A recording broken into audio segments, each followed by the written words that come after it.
Introducing Portraits and Ideas. I'm Earl Innersgow presenting interviews to inspire and perhaps unveil something new in the realm of ideas. First question is what is your name and nationality? My name is Tobe Johnson, Tobe Johnson, and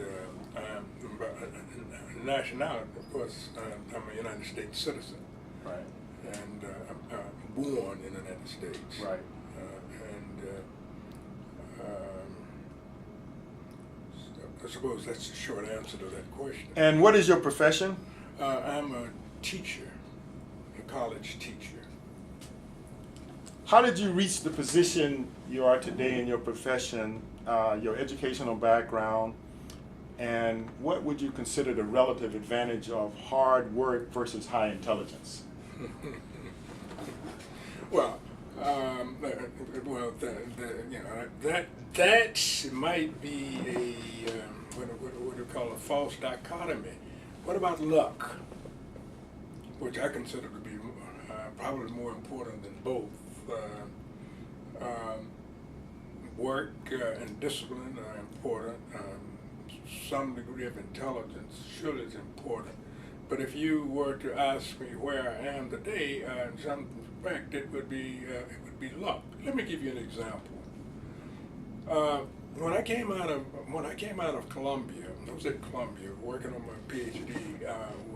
While I was there, and Columbia had pretty much set up places where it wanted its graduates to go after graduation. Well, I accepted a job down at school in Texas, at Prairie View A&M College.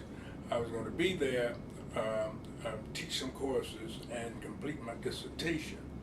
And I knew that I was probably going to a Northeastern University after I completed my Ph.D.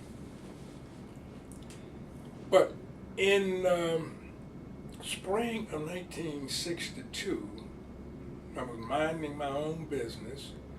Prairie View had an Honors Day convocation.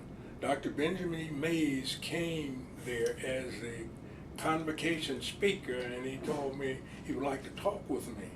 I said, okay, Dr. Mays, I idolize him. I said, Dr. Mays, okay. I said, my wife fixed dinner for us, so he came to our little place, and we sat, and she fixed a very nice dinner, and we talked and had wine, etc. He told me he wanted me to come to Morehouse. Out of the blue. I had no intention Right, of right, returning right. to Morehouse. Right, exactly. Essentially, although I have done visiting professorships at other schools, I have been at Morehouse ever since. So, that I didn't plan that. But on the other hand, there was hard work and intelligence that laid the foundation, if you will, in preparation for that opportunity that came, as you say, luck. You do have to have the preparation. The book, I've forgotten the name of it, which is called 10,000 Times Principle, in which the author argues that anyone who reaches any great level of achievement has done what he's done at least 10,000 times. Right. I know that book. Outliers. Outliers. Right. Right. Michael Jordan. And all that's of right. That's right. The hockey players in Canada. That's right. So, that's right. So it is true that that there has to be a convergence of some degree of preparation. The individual at the moment that the accident takes place, that then propels them into the future. Sure.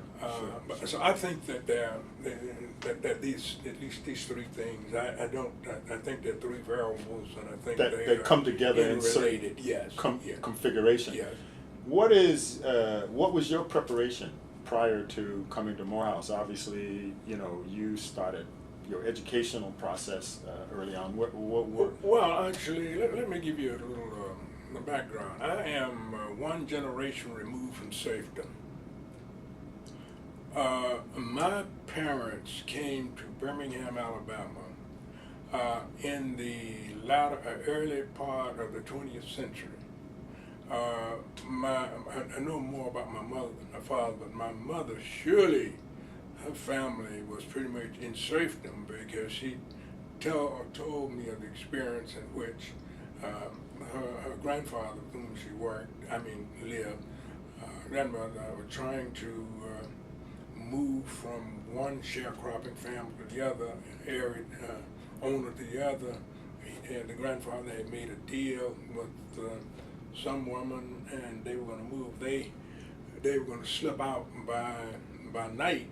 In fact, they got in their little possessions, and a little wagon, and started down the road, and they met just as they, in effect, got out of the gate with the owner, the tenant, the sharecropper, the boss. Then he put a gun on them and told them to get out of that wagon. He took everything, and they had to walk to this new place. The point I'm making then is that to realize that these other things were dispossessed people.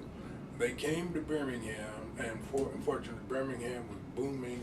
The area that we lived in was booming. It was the confluence of coal, iron, and all of the other ingredients that made it possible to develop steel right there. And so my father worked in the steel plant, and that's where I was born. And I was born in that area. And I went to elementary school there, and then eventually to Parker High School, which at the time was called the world's largest high school. I didn't understand. We said that with great pride. My reason went back and found that what had happened is that the fathers of Birmingham had put all blacks from Birmingham in one high school.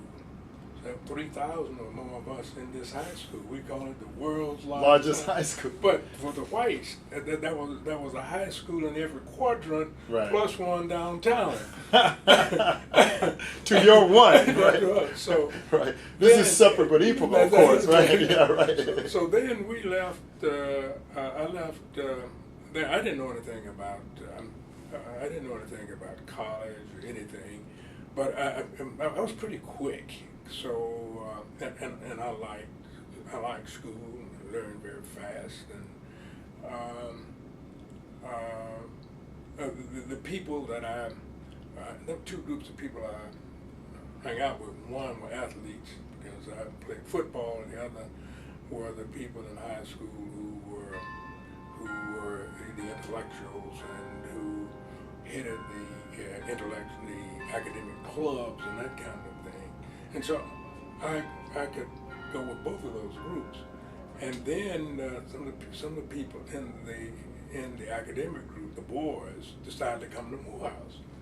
I never heard of them. I didn't know what Morehouse was. But I decided that I want to go to Morehouse. Well, by this time, at this point, I was 16. My 16th birthday was in September. And I was to graduate from high school in January. My father had died the previous year, died when I was 14. So my mother was there, and she was running a little store. And my mother didn't have much education, but I must tell you, she was the hardest-headed, one of the wisest persons that I've ever known. And she said, look, if you want to go to school, go. Now, this was from a place where the jobs were plentiful, and people, the boys simply looked forward to getting out of elementary or high school and going to work for life in the steel mill.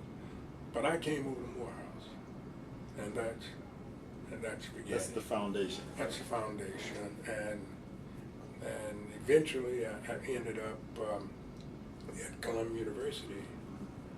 Right after Morehouse. Yeah, Uh-huh. I did my graduate degree. I had to choose between law school and academics.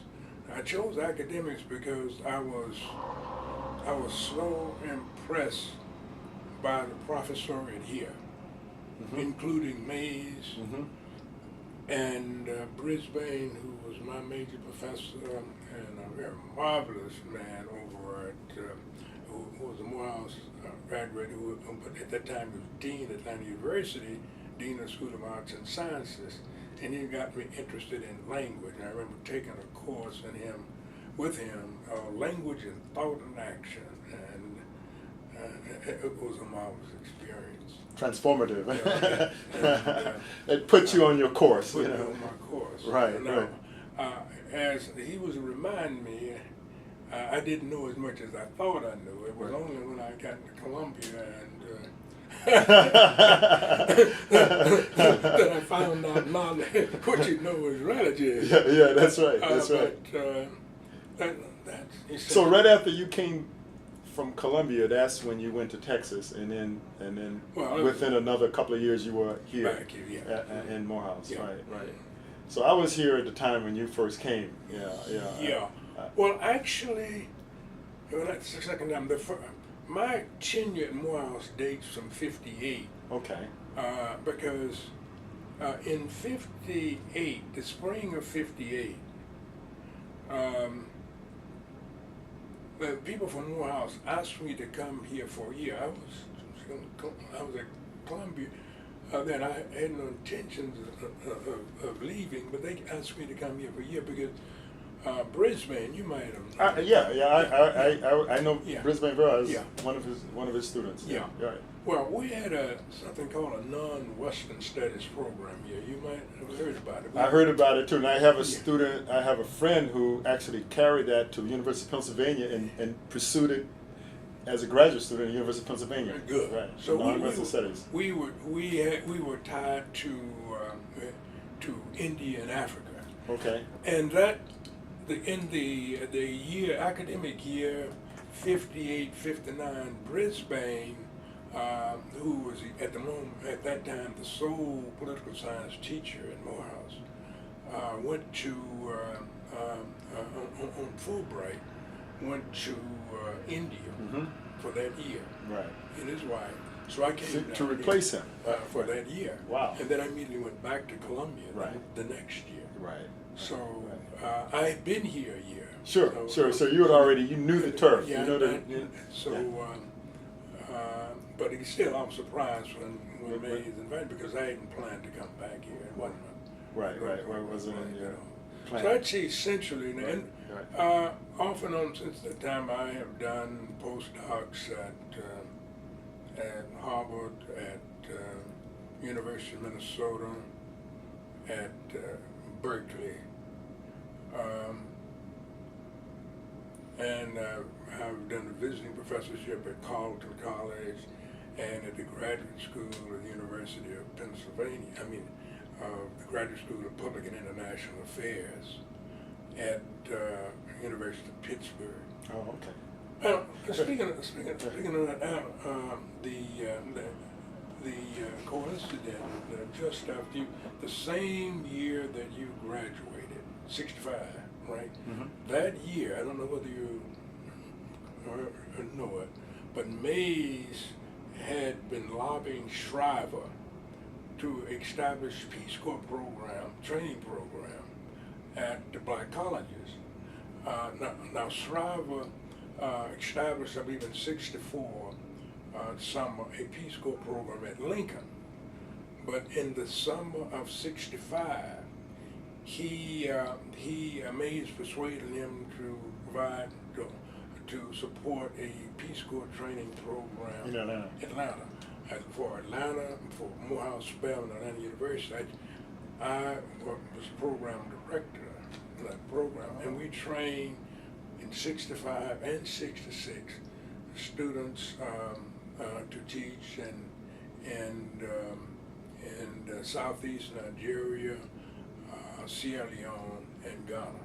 Wow. That's fantastic. So we Yeah, did, yeah. Morehouse did have And you know, one of the program that I got involved with was Operation Crossroads, and that was one of the ideas that resulted in the Peace Corps. Yeah. And they borrowed from that Yeah. idea, and apparently, those exposures have been very instrumental in a lot of people's lives. You know, Yeah. I mean, that was one of the things that Morehouse got me exposed Yeah. to. We went to the Cameroons, my particular Oh, group, okay. to the Western Cameroons, and Okay. and it was, Where did you prepare? Where did you train for that? we went up to Rutgers. Oh, They okay. had a program up to Rutgers, which was a short program, and then we had a group of 15 students that went over there. Oh, okay, very good. So the next question for you is, what advice would you give to those who want to pursue your profession? Now, you didn't really talk a lot about your profession yet, and what are the secrets of success? No secrets of success.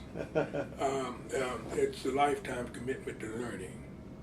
I know twice as much now as I knew when I graduated from my Ph.D. from Columbia University. Some disciplines don't change that much. Political science has revolutionized. It's a change from the rather historical, philosophical oriented discipline that I got here at Morehouse to fundamentally a quantitatively oriented discipline now. One of the things that I tell my students, two things. In addition to the first is one, if you're going to do anything, to be able to read, write, and think logically. But if you're going into political science, the next thing you have to do is to make sure you get, possibly, if you can get certainly calculus, and if not that, certainly a course in statistics. This is what Pitts found out when he went. If you look, you'll see the two guys who are out there on the bulletin board, the schools of public policy. Mm-hmm. And public policy is primarily quantitatively oriented, and it has an economic, microeconomic bit. So this is what I talk to my students about.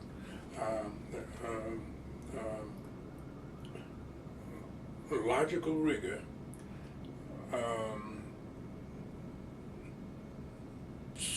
some facility with quantitative analysis, which was not required at all when I went into the discipline. Right. Are absolutely essential today for navigating graduate school in political science and public policy. Right. Well, I'm very curious about the quantitative part. Could you elaborate on that a little bit in terms of why is, that's a surprise to me, because I can understand the economic connection for the quantitative, but beyond economics, where would quantitative really become critical in political science? It's everywhere. What we've done, in effect, is to begin talking about all of the major factors as variables, and you transform those variables into something that you can count. Now, the kind of phenomenon that we deal with,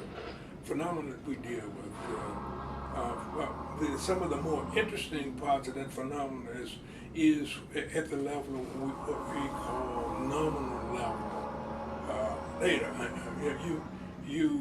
What was your major? Biology and chemistry. Oh, okay. And I ended up doing epidemiology, which is a lot of statistics, and we talked about nominal. You would hardly call nominal level data, but that's very important. Now you operate primarily at interval and ratio type, Sure. Which is what, as I tell, when people think about math, and what they learned in school, it's what we call ratio and interval. Exactly. But we in this area, we since much of our phenomenon, for example, if we make the point that that women tend to vote at a higher rate than men. Right. Okay, we got to count that. Exactly. But women and men are dichotomous, and so they're normal. There is no interval distance between them. Right, it's categorical. It's categorical. Exactly. And I can see now. I see. So that's what we do now. What has happened? The statistics have gone to the point now that they have developed. We can now put that nominal level data into, for example, a regression equation, which assumes at least we normally be thinking A pattern. level data. Yeah, that's right. But So you're doing it with nominal data. Nominal data. Right, We dichotomize it. It's just like a computer, 1, 2, etc. Right. So while that doesn't take the importance out of thinking and logic and being able to understand things more holistically, which when you begin using a term like that, you're really talking qualitatively generally. Sure. You do, if you're going into political science now outside of political philosophy, you are going to have some ability to do this. So this is what. That's right. This is.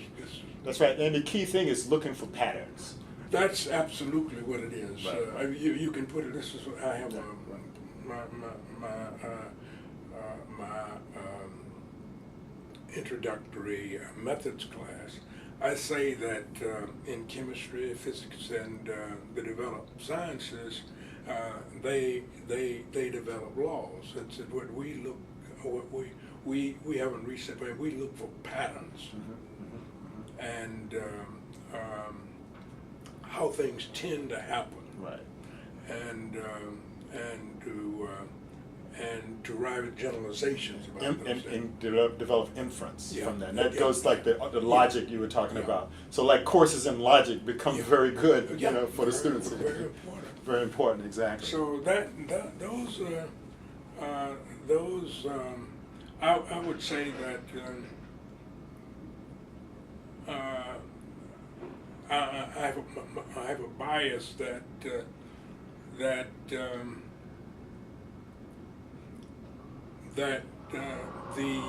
so against economics and to some extent some aspects of political science, because it almost has become reductionist, and I don't think you can, certainly in human behavior, you can reduce everything to thing. But by and large, this is what I try to articulate is what I do and what I suggest. So then students, when they come out of your courses, they have a keen eye for picking out patterns and recognizing patterns, and then developing a thinking process. That's the whole process. More so than accumulating, quantitative amounts of knowledge. If they got a process, they can deal with anything they encounter. Right. In fact, we'll give them a problem to begin working on in the very beginning, and they in effect have to they have to go through problem development, and out of that go to literature, find a theory, and then formulate a hypothesis, and then in our business to try to operationalize the hypothesis, then to tell me what kind of methods they would use, because we don't have the experiment. Almost everything in this business is not experimental. Exactly. Like in the scientific arena. Yeah. Right. Exactly. So that's what we do. What advice, what obstacles did you overcome to reach your professional goals, and were those obstacles internal or external or both? I had no external obstacles. All the way from Morehouse through Columbia, I had nothing but great professors who helped me. So I never, at Columbia I went through my program. I was the third black through my program. There were no blacks. There was one guy, and this is a graduate school. There was one guy over in sociology, and I was in political science. So I was the only black around at that time. This was the 50s. Right. So, and my professors were wonderful. In fact, they treated me better than they should have. To be perfectly frank. They treated me better than I would have treated them. That's right. So my obstacles were all with me. I had to work on them. I had to develop the kind of the capacity to continue to learn. And the discipline and the focus and the concentration and motivation, so on. Right. And obviously, it was a building process. You developed some of that at Morehouse, and then it was. Well, it I built developed up. the sense of competitiveness at Morehouse. See, the regrettable, the problem that I ran into in the transition is a problem that some people is that we were moving in political science from so-called traditional political science to what we call the behavioral revolution. And some of the kids who hit graduate school with me had had professors who were part of that professional revolution. Brisbane, who was perhaps one of the best teachers I've ever had, all that was grounded in traditional history and philosophy. Right. So when I went to Columbia, the things that I saw first I hadn't seen before. And that created a problem for me that I had to struggle. Right. They had to adapt. Yeah, the adaptation. And that's something, like you say, the competitor Morehouse gave you some adaptive skills that you. Well, I couldn't just leave, could I? Right, exactly. There's no way that's going to happen. Right, that's right.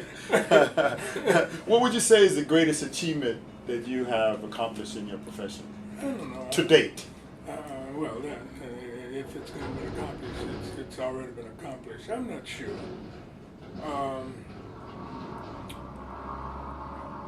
In the earlier days, in the 60s and 70s,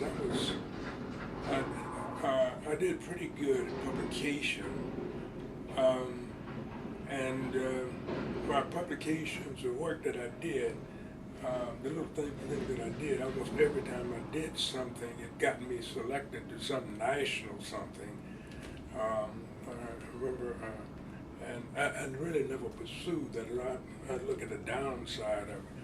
I wrote a paper. I wrote a paper on the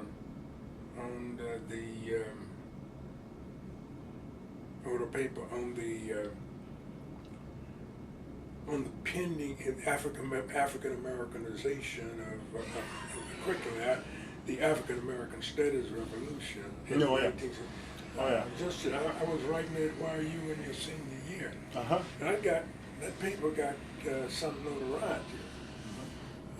Yes, sir. How you doing, sir? I'm sorry, I just give you a shout out. How you doing, sir? Good to see you. Nice seeing you. How you doing? How you doing, Dr. Johnson? Hey, Dr. See you. Perhaps do we need to close the door? No. Okay, It's fine. good. I like to see them come in. In any event, that got me all over the place, and got appointed to the committee that revised the Harvard, put together the Harvard program that eventually brought Gates in. The Du Bois, Du Bois Institute and so on. I was one of the persons who put it to sleep as it was when it was under Lanier there. Right. And he was on his way out. Exactly. That was a real big shot in the arm when Gates came into the picture, right? Yeah. Well, I was one of the guys who was involved in that. Right. So I consider that of some... Because it had cascading effects over Black Studies programs across the country. And that's a mature discipline now as a result of those early... It's respectable, and it's considered part of the academic typology. Exactly. Exactly. Wrong. It's not a second-class citizen anymore. So I guess that was an important thing. That something. Yeah. One thing that you might not mention that you might take for granted for sure is your students. You know, them out there transforming the world. I mean, that Some must of give them. you some of them, as you said. Right. And I'm sure that gives you a source of satisfaction about what you do every day. I mean, when I get a lot, right. even like from Pitts out there. Sure. From a student who's at Berkeley right now. Right. Or That's even, one of my old school, graduate schools, Berkeley. Yeah. It's a good campus. Yeah, it's good. I spent Did a professorship there. Right? I spent a summer out there, Right. and I had an office out there. It was very nice. Right.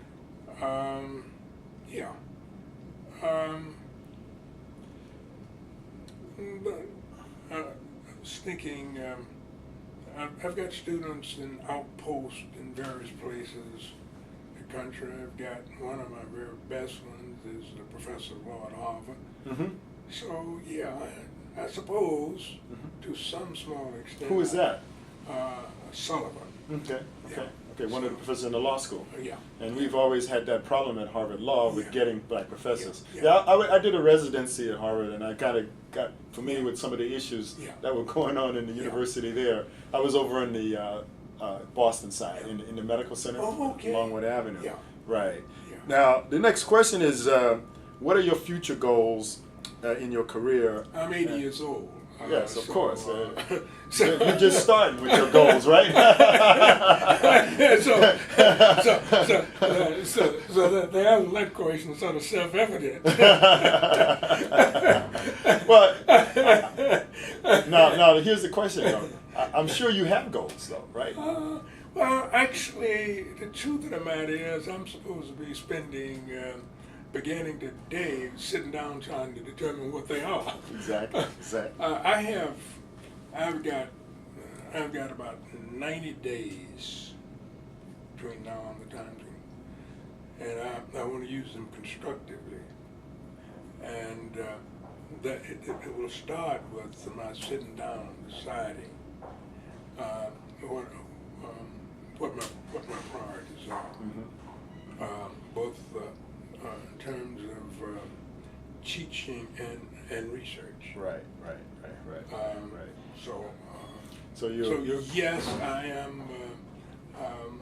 Contrary to what my response implied, you do have that in mind in terms of looking forward, forward thinking. Yeah, actually, and from many things I've read, this is very important because no matter what, especially in terms of age, it's good to think forward.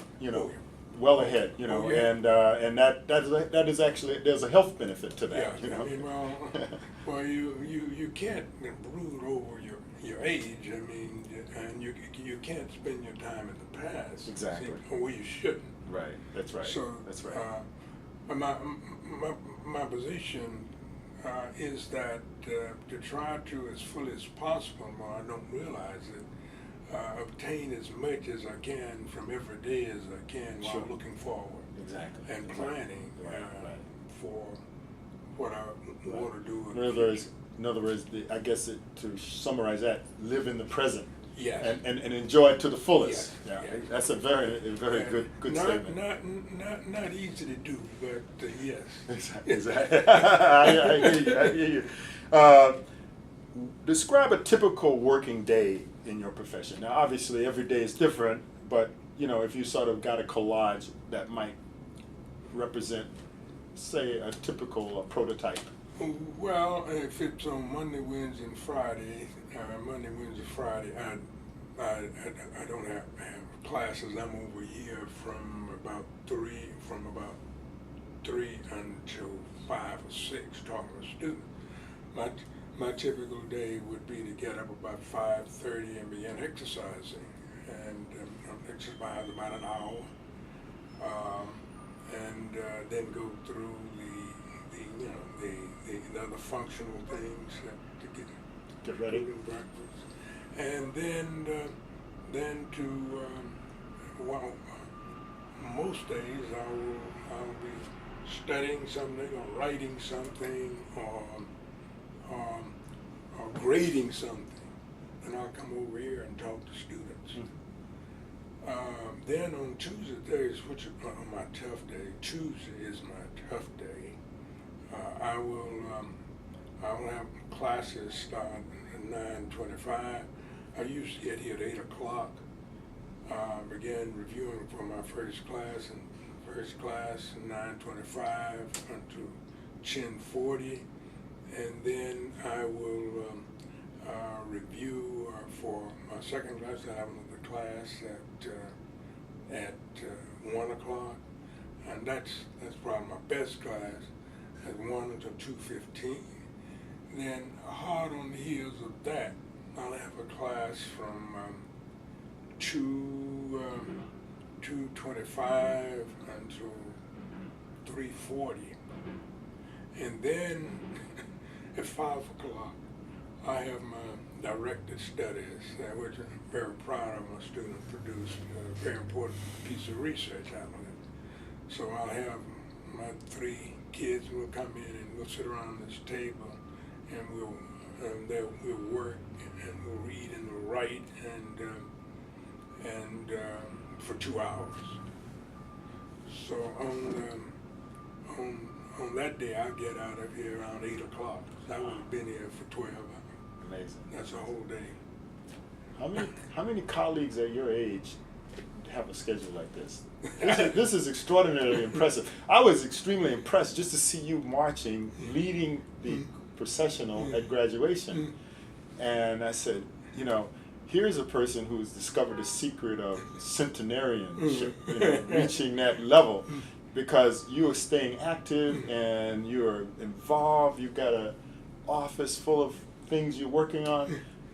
There's nothing more impressive than that. You set a powerful example for all of us. Thank you. I'm just trying to stay alive. Do you have many colleagues that you could say have a similar, No. No, I mean, people tend to retire much earlier. Yeah. I mean, Yeah. 15 years earlier, and they've gone off to play golf. Yeah. But obviously, you didn't take that track. No, contrary. I think you mentioned Mays being an idol, like he is an idol of mine as well. Obviously, you learned something from him about that too, right? He did not go quietly until that good night. Right. While we're speaking about Mays, could you give me some personal impressions of Mays? I mean, because obviously he's a titanic figure, and the more I read about him, I got a collection of his speeches and that I've been reading through, and just the things that I've heard over the weekend here, coming back to Morehouse after being away for so many years. It just shows me that spirit is still powerful, and you obviously have a lot of good personal impressions. Yeah, like you, I met him initially I knew him at the height of his intellectual and physical vigor. I met him in '46. I was too young to appreciate that because I'm just 16 at that point. I didn't tell you. I forgot. This may or may not be of some. I did not complete Morehouse initially. I dropped out. I went in service. I was in service for 4 years. In fact, I spent 3 of those years in Japan. And it was when I returned to Morehouse that I realized that I really had an understanding of Mays' greatness. Not just the power of his speech and the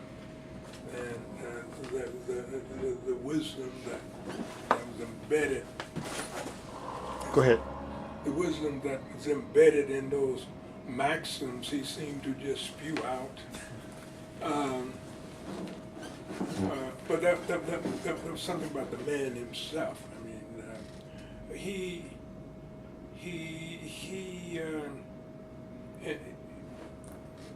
in his own way, he was an humble man, and some way he's a proud man too. I mean, I don't have the right word, but he was always a plain man. Okay, and some of the affectations that have overcome Morehouse. I mean, he would be. He would turn over in his grave. I mean, excessive pride. You mean? Excessive pride, pageantry, and all of that. Right. Yeah. After all, now I was thinking, I don't know how this is going to work, but and perhaps I shouldn't even say, but I was looking at all of the pageantry in the park yesterday, and I'm sure it's been beautiful theater. And I was thinking about my class. We graduated with 64 people in Sale Hall there. Were they graduating in Sale Hall? I graduated in the gymnasium. Oh, yeah. And May spoke at our graduation. Yeah, he spoke at every graduation. Yeah, that's right. Yeah, right. He didn't miss. I think King gave our baccalaureate. Did he? Yeah, that's right. Okay. And May's the person who literally made sure that everything worked here. I mean, a personal hands-on way. He would be in inspecting the bathrooms, and I mean, he was a proud man, yet, in my opinion, if it's not a contradiction, an humble man. He was a plain man. He was a practical man, although he aspired to and projected transcendent philosophical thoughts. He was one who could operate in the here and now. He was a practical, and he had feet to. Firmly on the ground. Feet firm. He had to, because Morehouse, a poor college, that he was determined to move along to as close as possible into the first ranks. Yes. And he did what he had to do in order to accomplish that. To accomplish that, and that includes his writing, his speaking.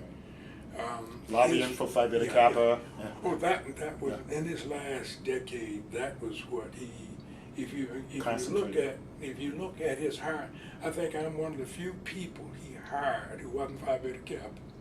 If you look at his hiring patterns, what he was looking for was a sufficiently large number of persons who could constitute the foundation of a Phi Beta Kappa program. Right. And that in turn was definitely strengthened the college. If you ask what was his goal for his last year, that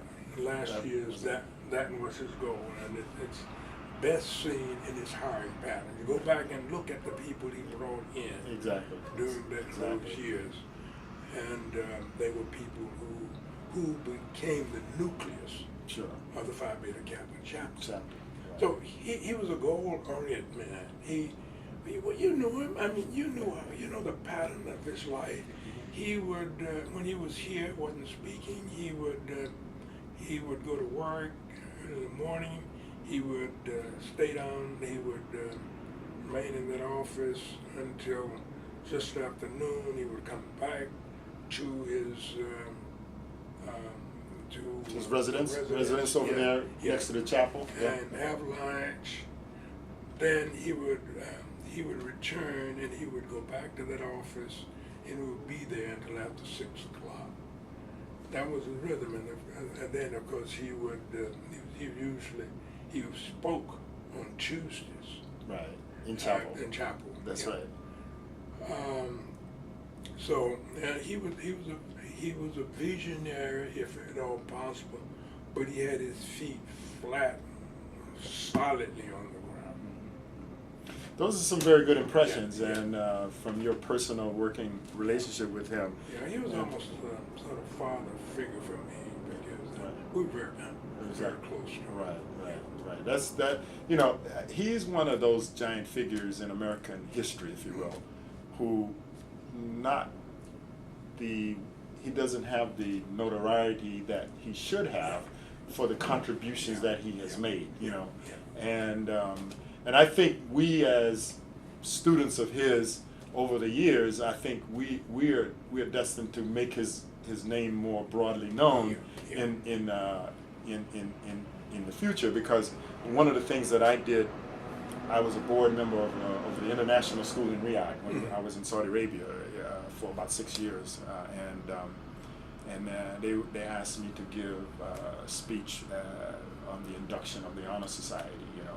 So I just dug deep into Mays's repertoire, pulled out a lot of his quotes. That was, and I was trying to convey to that audience some of that spirit, that Mays engenders in his. What really inspired me to come to Morehouse, incidentally, was my brother-in-law was graduating from Meharry, and I was coming from a small town in South Carolina, Florence, and I went to the graduation, and I don't know anything about Morehouse, I don't know anything about Mays, and he spoke, and here I am, just a junior in high school. I mean, young like you were in those days, and that speech was just so profound. And I happened to I had a tape recorder, and I actually recorded it. I played that speech so many times. My uncle who was an attorney in Florence, he's one of the first African American attorney in my hometown. He went to State College where they didn't allow the black students to go to University of South Carolina, so they built the law school just to that story.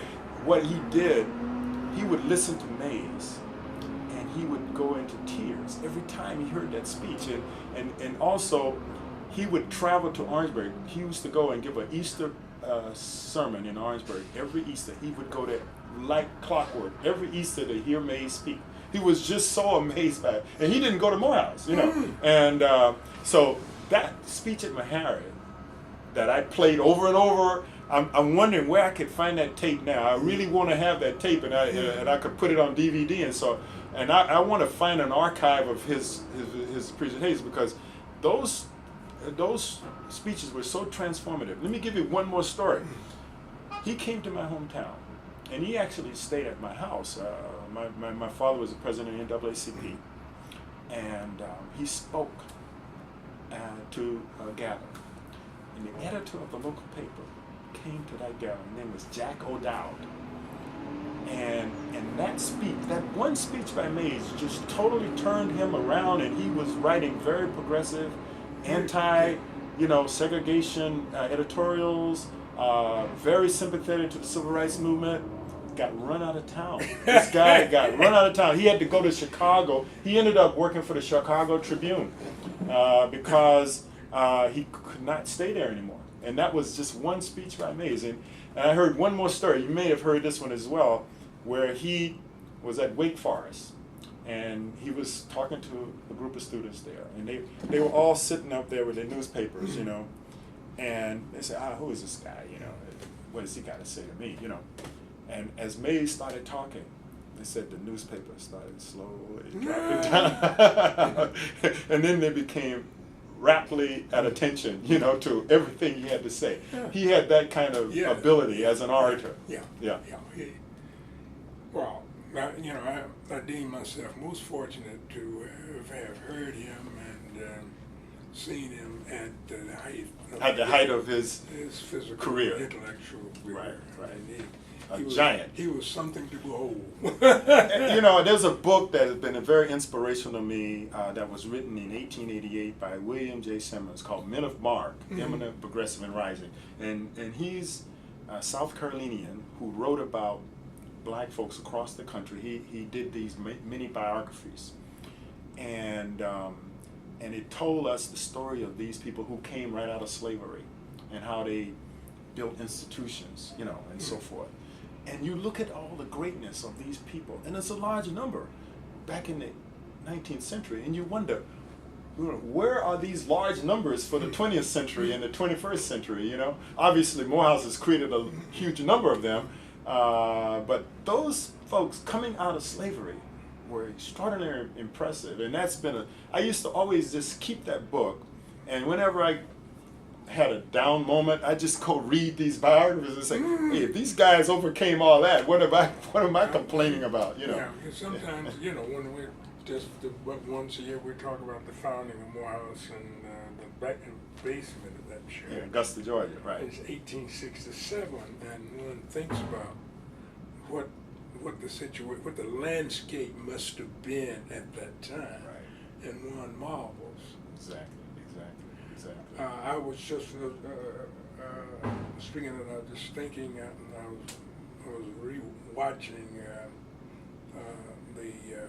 what is that, the PBS Civil War.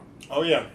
And, That's a good Ken Burns. Yeah, Ken Burns' work. And what struck me, I hadn't thought about it before, struck me yesterday, was how close it was that we might still be in slavery.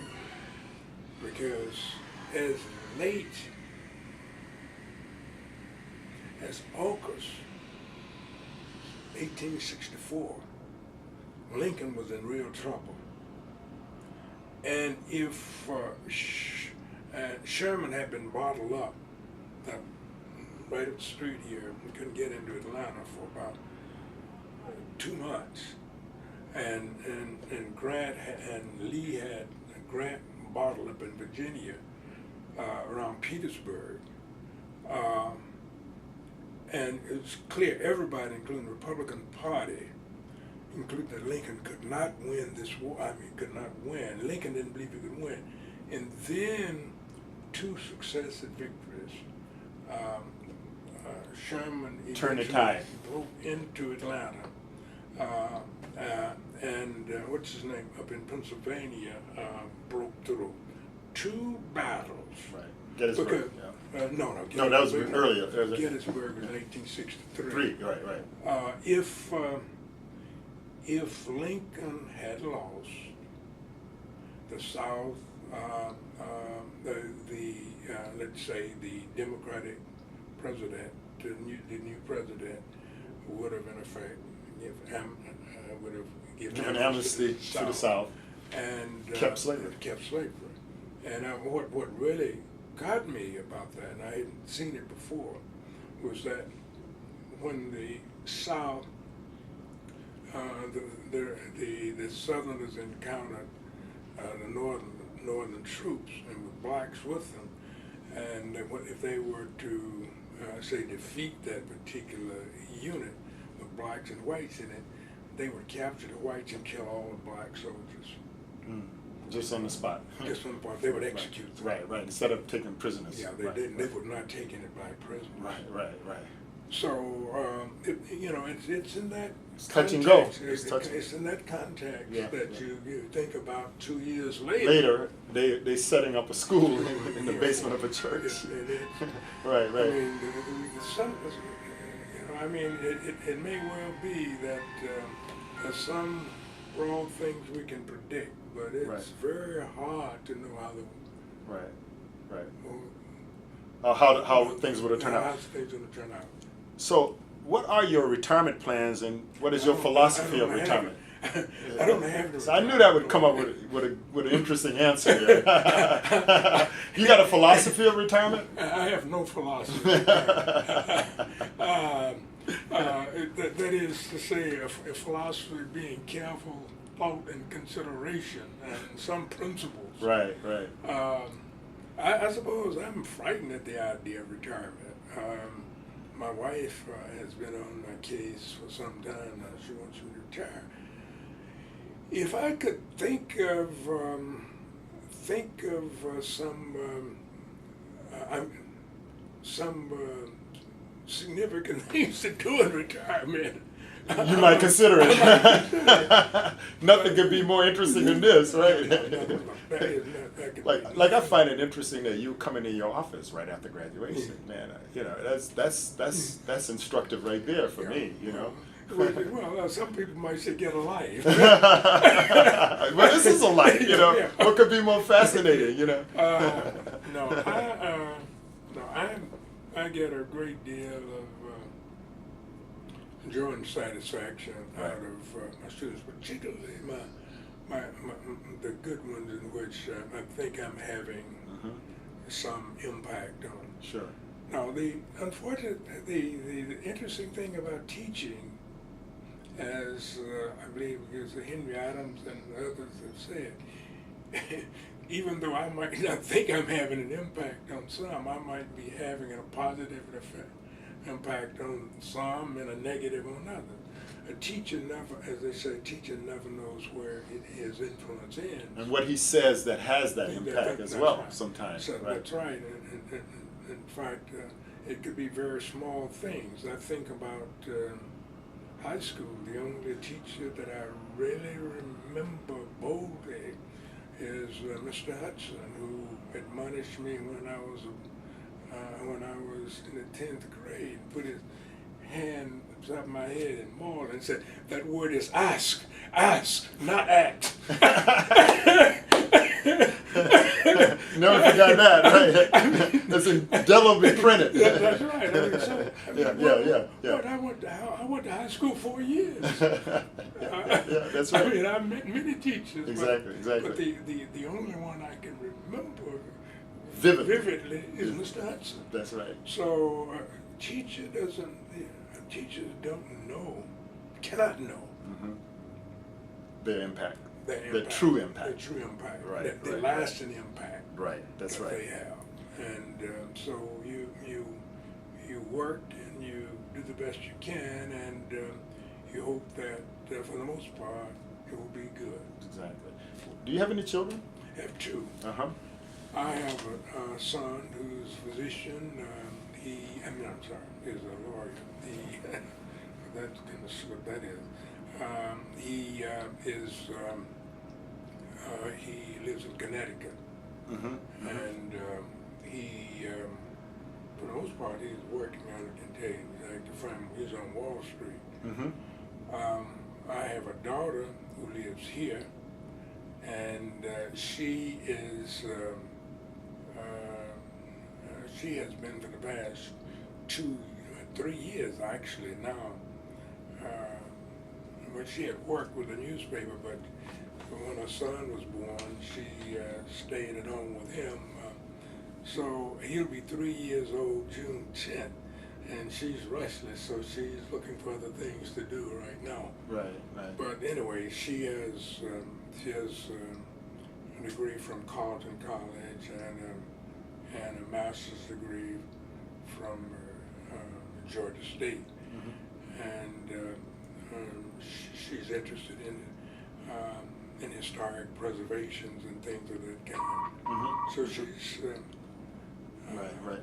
What describe? Maybe you better get your phone. Yeah. Get a phone, and then we can pick back up on this. We did it almost by osmosis. We didn't preach very much. We just kept the books around, and of course I was always involved in something professionally, that brought people to the house, and they met people in African American studies and other kinds of things. Now I know that this was doing. My daughter was born in 1966. I know that she was greatly influenced by that period in which I was working with the African American Studies programs. I tell you, I wrote this paper in '64. Right. And in 68, 69, the presidents at Atlanta University Center asked me to try to put together an African American Studies for the entire Atlanta University Center. So we had that experiment, which didn't work. So I was deeply involved in African American Studies, and then we got a grant from the Department of Health and Education, welfare, and I did, I guess, and so we launched the first teacher preparation program for African American studies for teachers in the city of Atlanta. So we ran institutes and we brought teachers in, service institutes, and several years there. So it was during this period that my daughter was highly influenced. Yeah, So she learned by example of what you were saying and the things that you were involved in. Now I didn't realize that she would, but Right. when she went off to Carleton, that is what she became interested in. That's right. That's right. That has influenced her life. Exactly. So Exactly. that was my indirection. Sure. But she saw that. Right. That's what And that's one of the aphorisms that is always Yeah. said, that parents do more by example than they do by Yeah. by rhetorical. Yeah. Well, that certainly sat on. I think I was less influential in the life of my son. He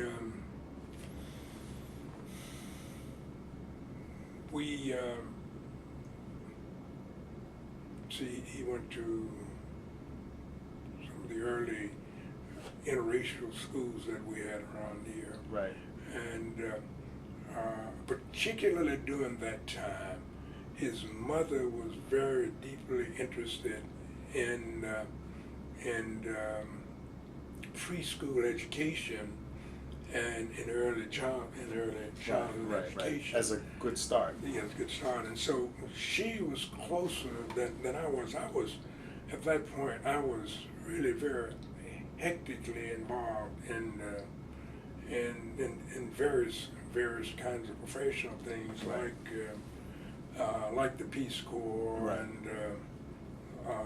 And the committees and so on. Committees and that kind of thing. So, regrettably, I didn't have the kind of direct influence on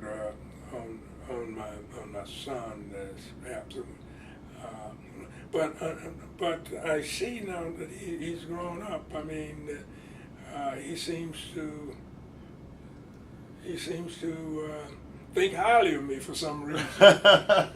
well, for obvious reasons, it's clearly here again. You set the example by your actions and your the way you conducted yourself was, I think, the key teaching, and that's a very powerful philosophy. Oh, let me say one thing that I forgot to say. I guess this is not quite professional, but I did spend a lot of time in the community in the 60s. I was really very close to, when Maynard Jackson ran for mayor of the city of Atlanta, I think I was the 5th person that he called, and I worked in his campaigns. And so I was very, very close to him in that work and the community. Took a lot of time. Involvement effort. Looking back, I took a lot of time away from home, professionally and in this civic involvement kind of thing. And then I wrote. I wrote something else, and then ETS picked me up, so I became chairman of the undergraduate record examining committee in political science, and then I became a member of the graduate record examining committee. So that's educational testing service. Yeah. So interestingly, you were able to transform the theory that you taught in Morehouse to practical politics in that arena, to a certain extent. Yeah. To let me put it another way. The practical arena informed me more than I informed it. But it both in turn enriched my ability to teach. Exactly. Yeah. You brought more richness to the classroom as a result of that. Yeah. And also, you might have inspired some of your students to go into politics, as you told them the antidotes. They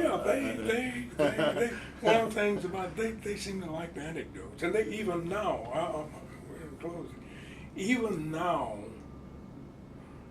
that we're so distant from the days you graduated from Morehouse, the civil rights movement, and all of that. That's history now. Right, that's right, that's right. And our younger kids are coming, to them, that's history. Not aware. Just as when I was a boy, things that Booker T. Washington had done, it's history. The Du Bois, the Booker T. Washington debates were history to us. History. Yeah, right. Yeah. So what I find is that in some of my class, and I this only comes out on I don't do this every day, and the occasion has occurred to spark this, but then I would tell them about my experience coming out of Birmingham or how it was and that kind of thing. Sure, sure. And I can hardly get rid of them. I Yeah, mean, because they keep asking questions. They don't know about that. Right, that's right. They don't know. Right. They don't know, and it seemed to hear someone who was there, part of that experience, seems to make a big difference. to them. You know, just think for the thing that catches my attention is like when I'm talking to my kids and like going to the moon is ancient history to them, you know. And to us, it's like the most amazing thing. Yeah, right. They take it for granted. Exactly. So were you seeing that yourself? How did you manage problems or crises that had occurred with your children as you were growing up? Just some ideas on problem solving. Well, what are your strategies in that regard, and advice that you gave to them?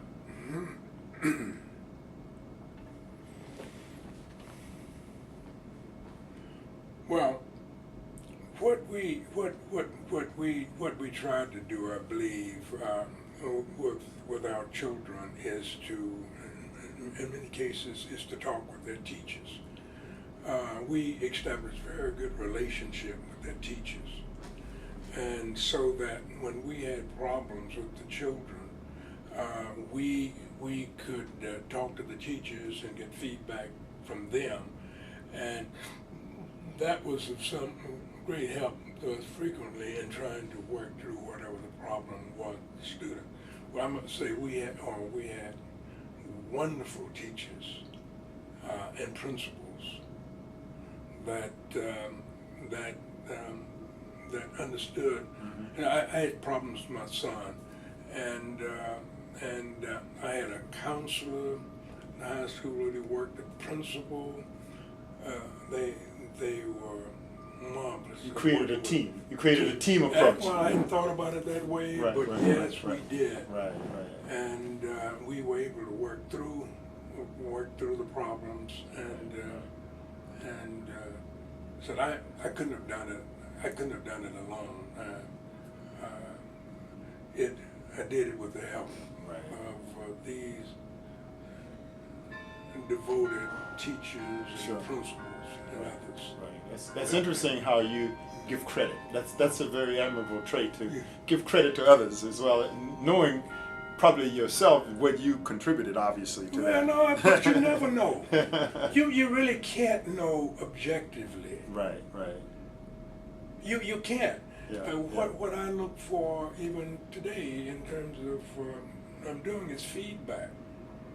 I can have a sense of what I'm doing, but even in the classroom on a given day, that I think that I have been good, it turns out that I probably wasn't. And then some days that you think you're bad, you're excellent. It works out. From the feedback you to get. To a very large extent, we're human beings, Sure. and to a very large extent, our sense of our accomplishments and the consequence of what we do comes in what we get back from other people. That is where you get the real answer. That's where not necessarily in your impression. Yeah. Right, now you right. do have to have enough confidence in yourself, right? To at least speculate that you. Right. Exactly. What would be your assessment of the future prospects of African American youth? Oh boy, that's a tough That's a broad one. question. You're going to jump to the broad now. That's a tough question. Now, you deal with African American youth all the time. Unfortunately, I deal with a very, very narrow segment, and most of them The cream of the crop. They're going to be successful. Exactly. Okay, and not those 2 million almost who in prison. Right, right, right. That's right. Who dropped out of high school, who out there in the corner selling drugs right now. No, I don't deal with them. The kid, I sit down, I come in and Tuesday evening sit down with three guys who got a 10 future. years from now, Yeah.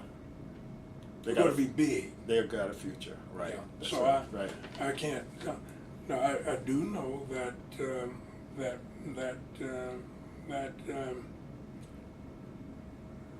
that all of the trends, all of the data that we see, very little of it looks good. If we can manage to find some way, I'm clear some of it, much of it is related to the lack of or instability of the black family. We know that, and we know that if somehow we can find a way to or we need to do 2 or 3 different things at once, and I don't know what you do about the generation that's already here. I mean, there are long-term things, and there are things that we need to do now, and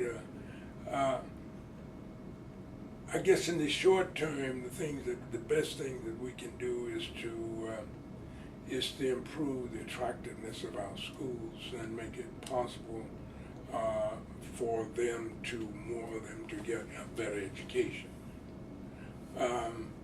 That means keeping them in school long enough for them to get some sense that schooling is a useful and vital way for them to improve their lives, as contrasted to being on the street, and certainly the deadly consequences of being out there. Right.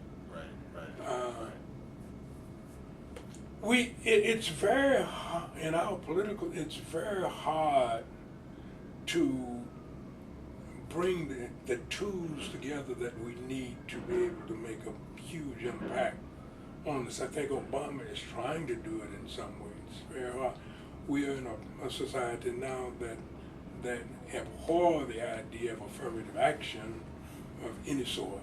Right. Everyone thinks now, I don't believe they really think it, but they believe that there are no problems. I mean, any problems we create ourselves. And That's right. We call that today. The concept that we use to discuss it is symbolic racism. Yeah. Which is different from the kind that I knew as a. How do you define symbolic racism? Symbolic racism is what the social psychologists have found is there's a syndrome that involves several different things. It involves an anti-black bias, that's a part of it. But it's also tied very strongly to the idea of individualism, the idea that in this society, everyone ought to be judged fundamentally on the basis of his individual efforts and his individual ability and the like. And a third aspect of it is that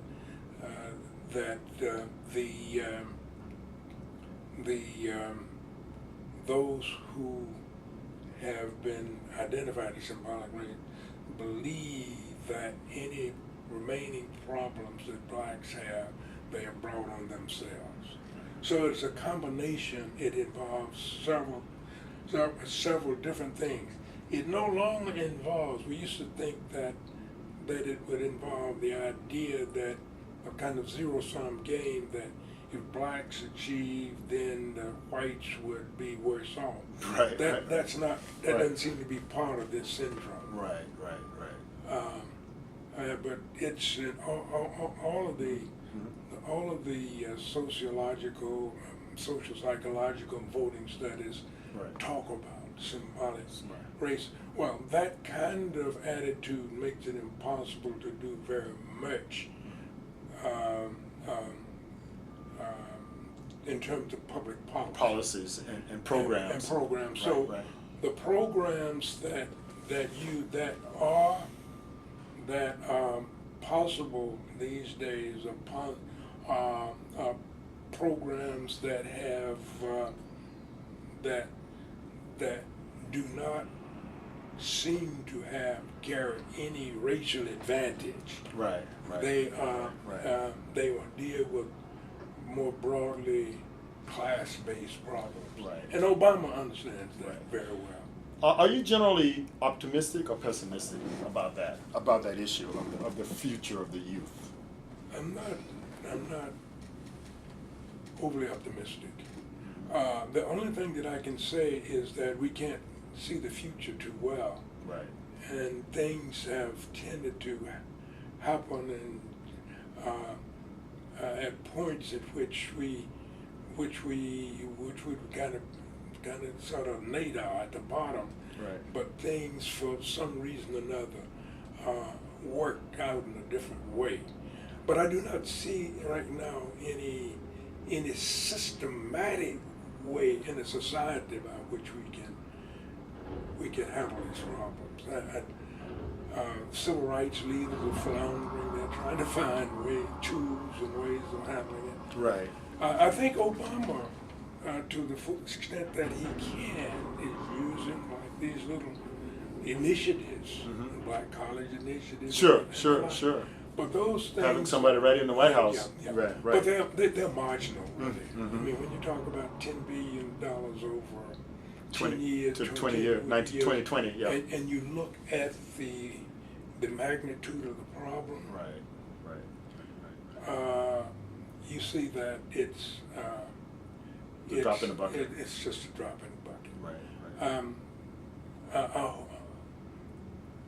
I'm going to say I hope that things work out, but I do not see any systematic way today by which we could bring the necessary resources together to deal with the complex of problems that produces the kind of thing that ends up with so many of our young men in prison, Right. with so many of them dead on the street, Exactly. and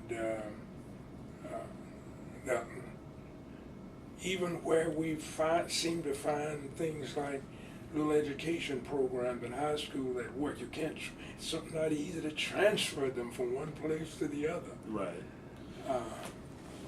Here's an interesting question about that. How do you square that with, immigrants coming to this country with far more severely disadvantaged, but within 1 or 2 generations they have got quite a bit of success. Yeah, to a very large extent,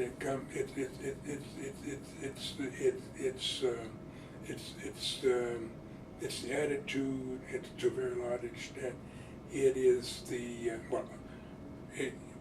for one, the family ties. Right. Okay, Right. family ties. What's being said in the family? What's being in the family, what's being reinforced in the family, etc. Right. The worst thing that could happen to an Oriental kid is for him to sort of disgrace his family. Exactly. Saving face. Saving face. That's critical. Critical in the culture. An ancient part of the. Yeah. And but that even to a very large extent, it's not. We saw that syndrome, not just that we've seen it with spades with the New Asians, but we also saw it from the Jamaicans. And I was just getting ready to say, I went to an international reception after graduation, and I found out that out of 21 graduating foreign students, mainly from the Caribbean, 9 or 10 of them are Phi Beta Kappa. Yeah. That's a very interesting percentage of one group. Yeah, they tend to, at one time it was even higher than that, they tend to send these kids in. But if you look at what the Jamaicans did, even in places like New York when they came, That's right. Businesses, the entrepreneurship. entrepreneurship, Yeah, and right. getting their kid in Brisbane, for example. His parents came out of Jamaica, and very soon he Colin Powell.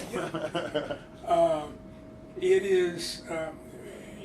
We can't say that the culture, what has been transmitted from. It's hard to see, but it seems clear based on the differences, even among even between blacks in the United States and blacks from the Caribbean, that there's something about being a part of this culture, black people, that has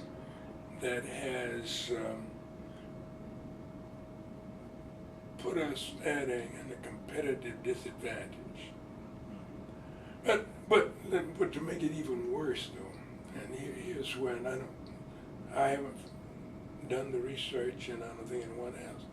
There's a big gap here. When I was growing up, and even perhaps as late as when you were going, we were a striving people with to an extent much more than we are in some sense today. That is, let me put it another way.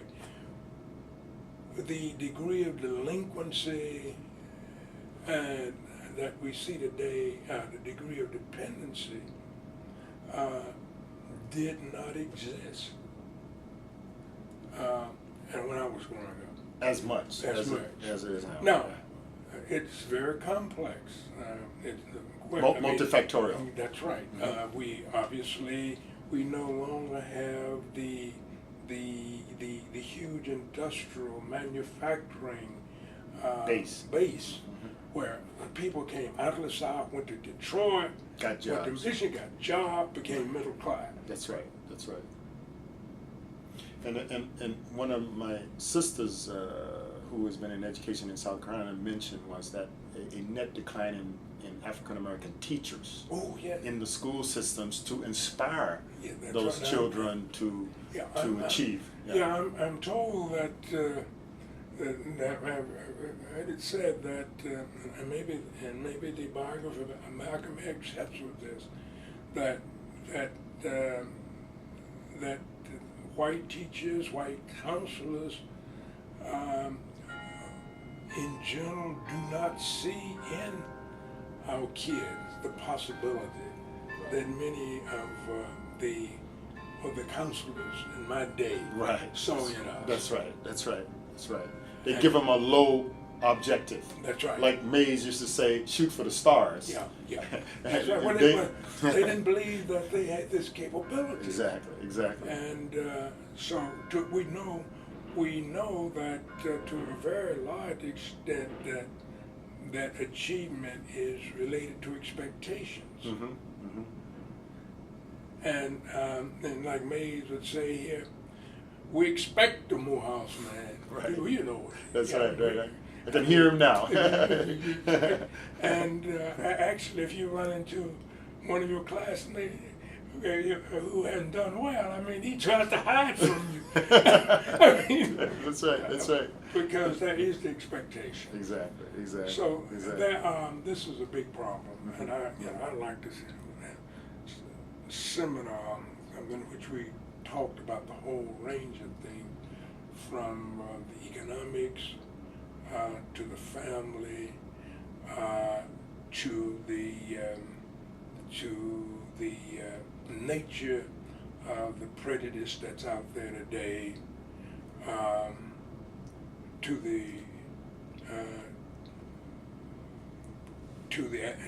the perceptions, particularly of our younger people, about the world and how it works. I like to see all of this talked about, how, in addition, how we can, then into the smaller things, where we have seen programs work as we have in certain high schools following certain leaderships, what extent is it possible, and do we have the resources that we can use these? You can use these as the basis, as models. Right. That's right. Right. For other things. Exactly. So there are a lot of things. And solving these problems, right? It's a big problem.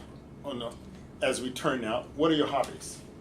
Other than work. In addition to work. Yeah, right. Actually, fundamentally, I guess it's work and reading. My biggest hobby used to be, and I was an avid tennis player. Okay. Okay. Well, you were working out every morning, so do you still, got that, Yeah, I do part that. of your, I that's do a, that. that's a very important hobby for your health. Yeah. Well, I do that because I have to. Sure. Although, to tell you the truth, if I don't do it, I don't feel quite as well. But I used to, really, right up until the time that I developed hip problem, I played tennis. Right. I played it regularly. I played it almost every day.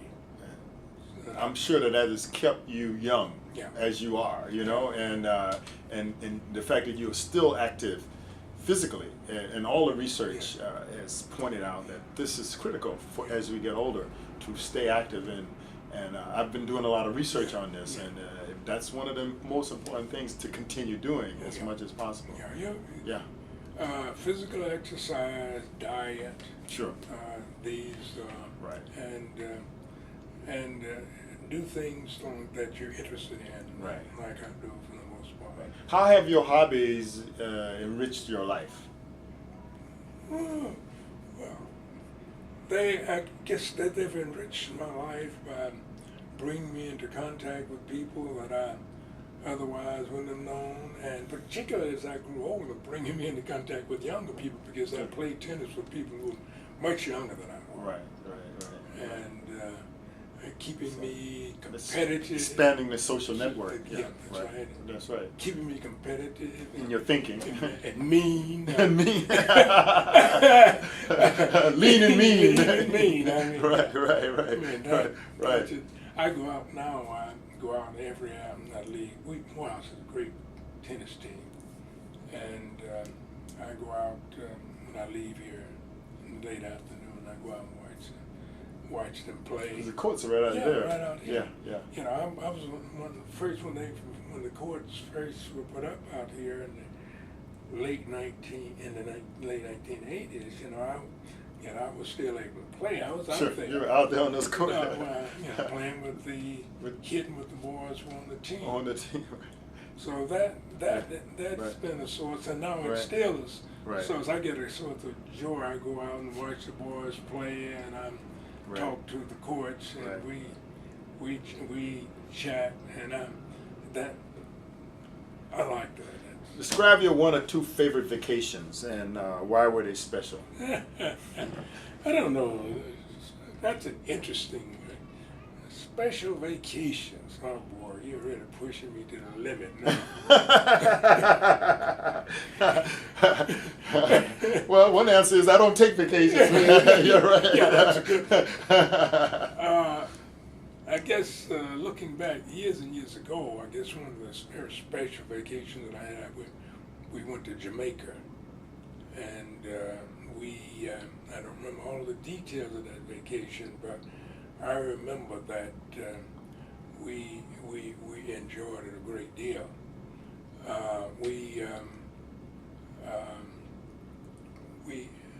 I'm sort of social animal. I like people. And Right.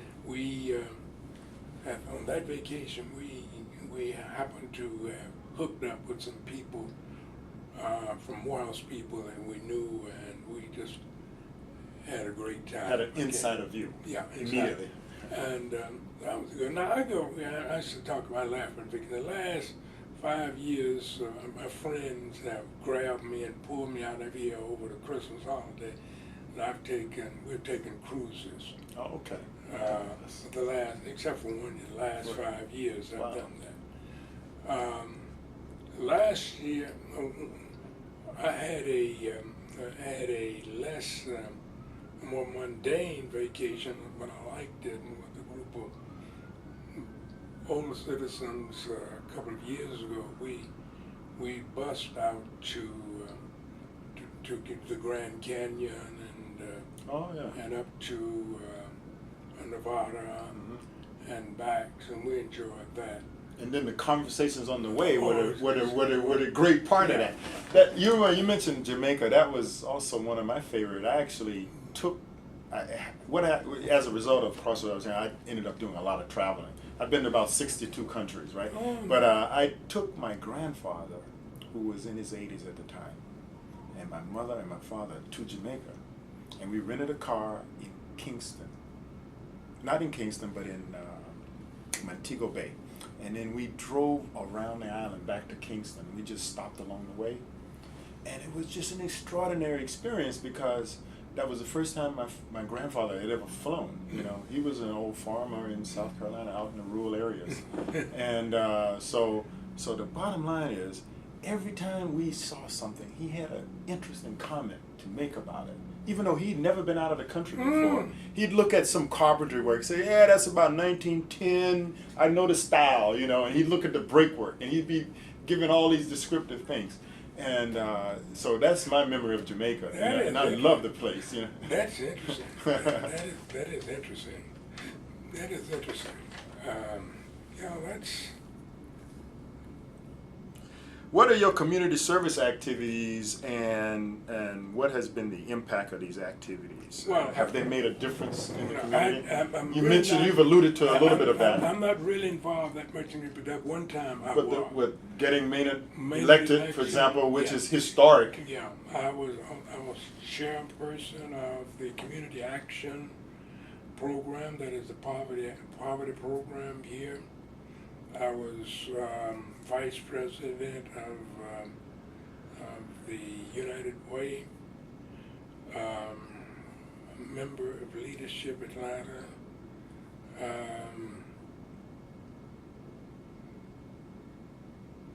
Leadership Atlanta, Community Action Program, United Way. Those were the biggest. And I guess my largest impact possibly, oh gosh, I was also founding member of the the Atlanta Regional Commission. I was also, no, I wasn't on the Atlanta Regional Commission, yes. Also, we had, prior to the election of Maynard Jackson, we had, and there were no citywide black elected officials, we had something called the Coalition on Current Community Affairs, which had a number of different iterations, but it was a kind of peak group for all the black groups in the city of Atlanta. We dealt with all of the issues of concern with blacks in this community. And one of the major things, perhaps, that I had of some small impact on was our response to the model referendum in 1968, in which MATA sought to the Metropolitan Atlanta. Sure, the Metropolitan Transit. Yeah, Atlanta Rapid Transit Authority. We sought to let's call it the business elites, and the mayor sought to get a referendum passed. They were unsuccessful because our coalition, in effect, did not support it, and we were able to bargain with them over the next 3 years. We rewrote the referendum,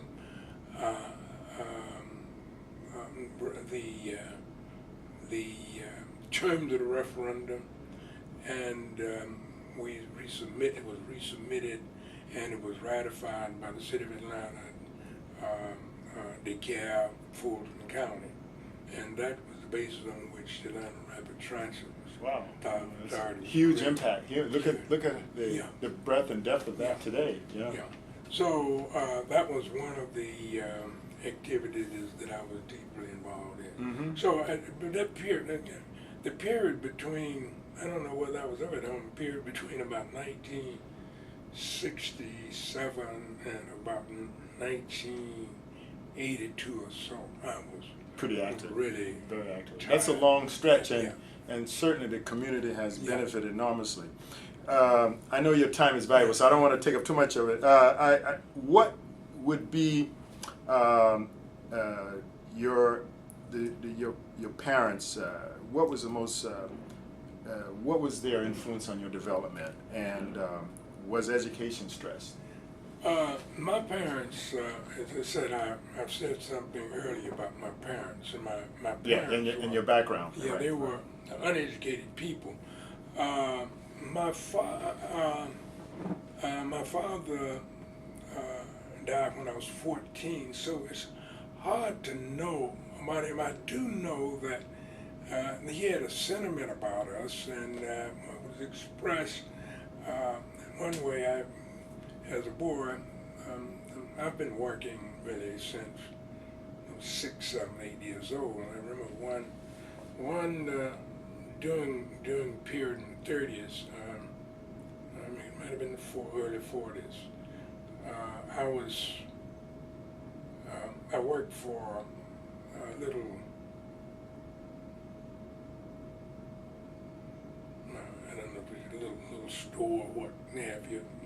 A guy sold coal and things of that sort. In the winter, in the South, at that time, people would buy sacks of coal, cost a quarter, 50 cents, and they would have that coal taken to home.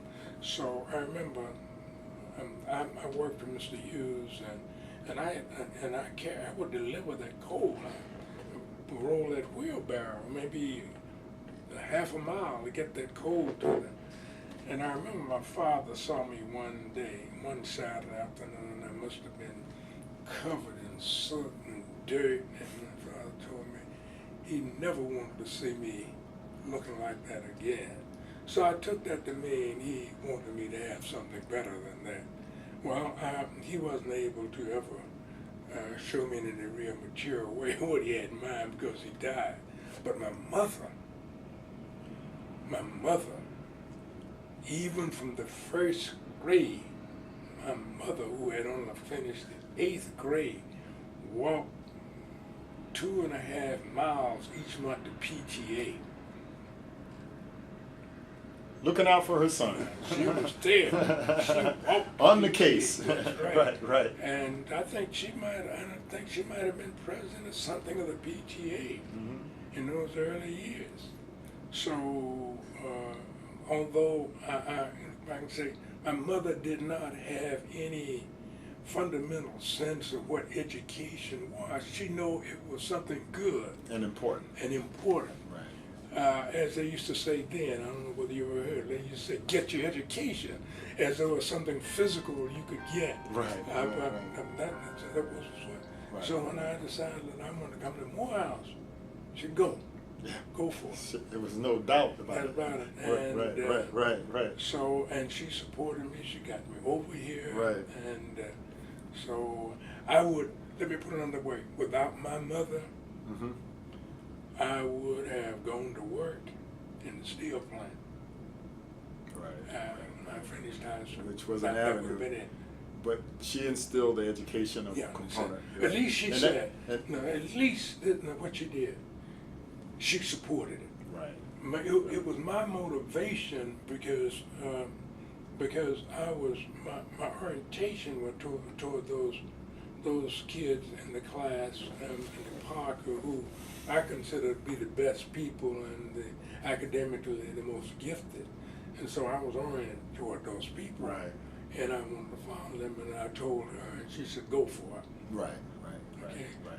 So, and she supported it. And you know, the thing is, when you recognize that critical, because I think about all the peers that I had who were way smarter than me.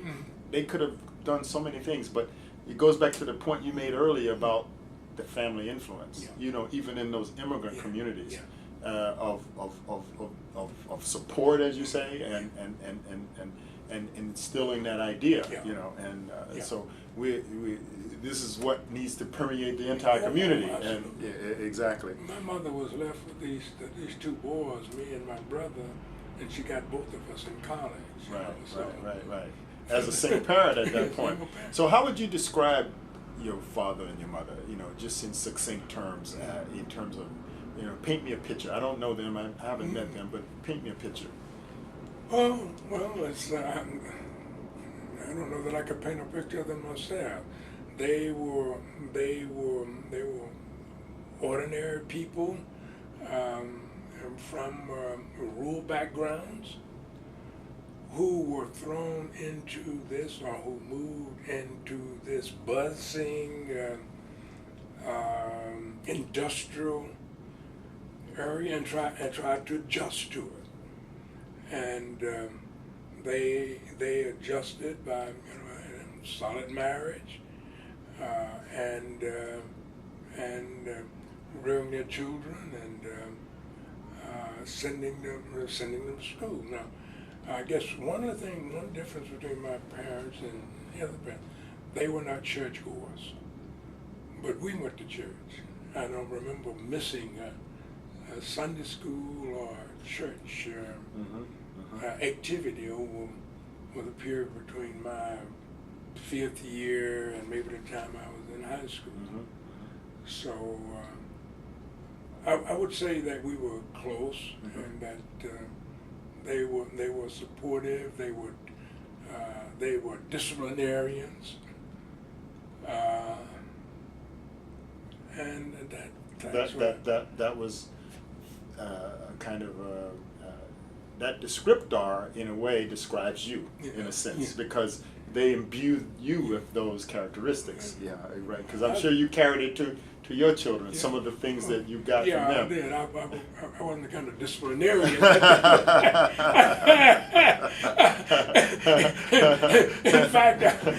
in fact, I might have been put away for child abuse.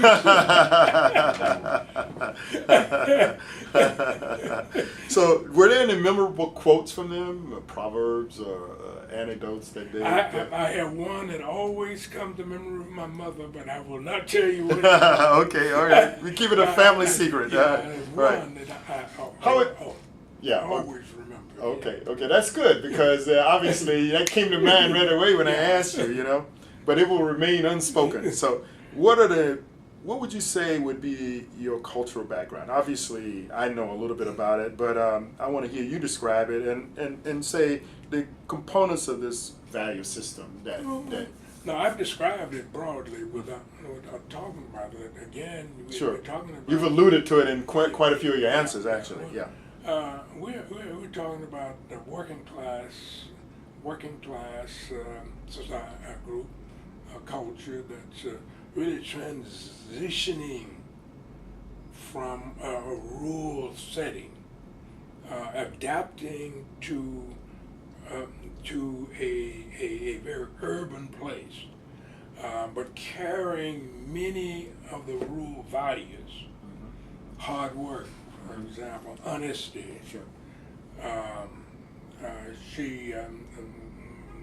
For the children, it was church going, but the children themselves did not. My parents did not really attend church.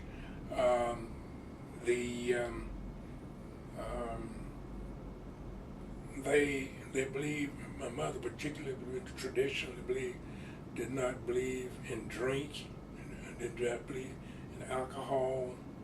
Then she didn't believe in dancing. She didn't believe in card playing. In fact, she said that those were the devil's work. So that was a kind of puritanical strand there. Okay,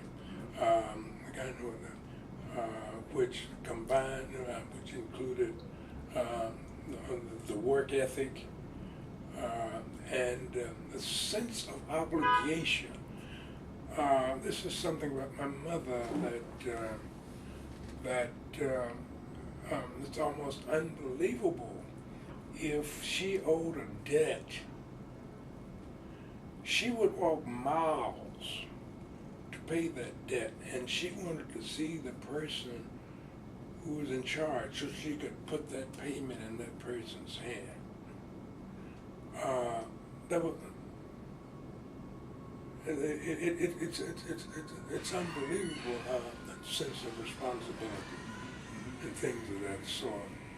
Why she did not believe in. Hey, Dr. Jackson, how you doing? Well, thank you. Yes, how are you? Yeah, a little bit. My pleasure. I'll talk to you about going back to the office. Okay. Okay. Did you talk with Dr. Mills and all of them? For 50 minutes. Okay. I'll talk with you. Honesty, hard work, thriftiness. My mother was one, not my father. Mother would be one of those persons who proverbially would make hold a nickel into the buffaloes. So that's powerful. I hope you get the picture of my mother. Right. Oh yeah, you painted a really good picture. Also, she has those traditional values that are timeless, you know, Yeah. and they go, Yeah. you know, they can be applied 200 years from now. Yeah. And the idea that I was wondering about also, to what extent was extended family important in your realm? For her, as it turns out, more important than I thought. We were a very small family. We had that was just the four of us. Mm-hmm. My mother and my brother, father, and myself. Now I knew that I knew of a cousin that we had, and I knew that. Cousin, I knew my father's father, and I knew her brother. That's all I knew. But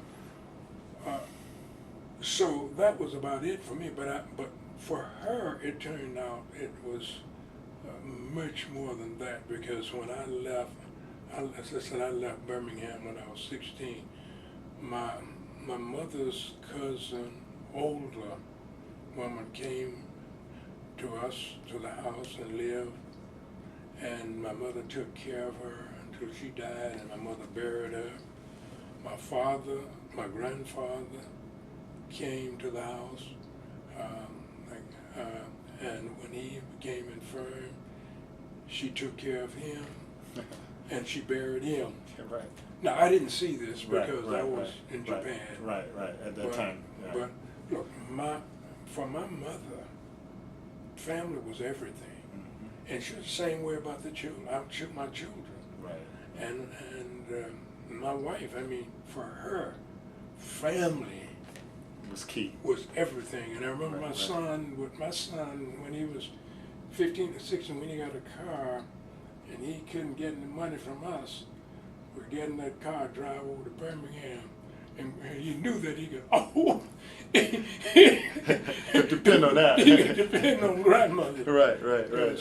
She loved her children. That's right. And going to several generations. Now, you've alluded to this as well in previous answers, but what role would you ascribe to schools and universities in your development? And you mentioned also one of your inspiring teachers, Mr. Hudson, I believe. Oh, yeah. Any more inspiring teachers, and what role would you say education has had on you? Well, I wouldn't, obviously I wouldn't be here without that. Education has been everything for me. Mr. Hudson gave me a lesson in how to pronounce a word. But when I came here, and particularly in my last year, I learned the value of intellectual knowledge from Brisbane, from Kennedy, and perhaps most of all from Dr. Mays. No, Dr. Mays is a different. That's a different category. Yeah. What's his name? I'm trying to think of the dean of the school of the school. Oh, the one in the Atlanta University. Atlanta that you mentioned, right. You Yes, mentioned earlier. Who really introduced me to logic Mm-hmm. and to the beauty of language and how it could be used. And that's, if you say, that's been one of my sort of sub-hobbies all my life, words and looking at them and thinking about how they could be used. Lexicography. Yeah, lexicography. Right. Right. The maze, another dimension. Of Right. Right. Special category. Yeah. Yeah, exactly. And when I went to Columbia, I got the same kind of support, and I was inspired by my major professor,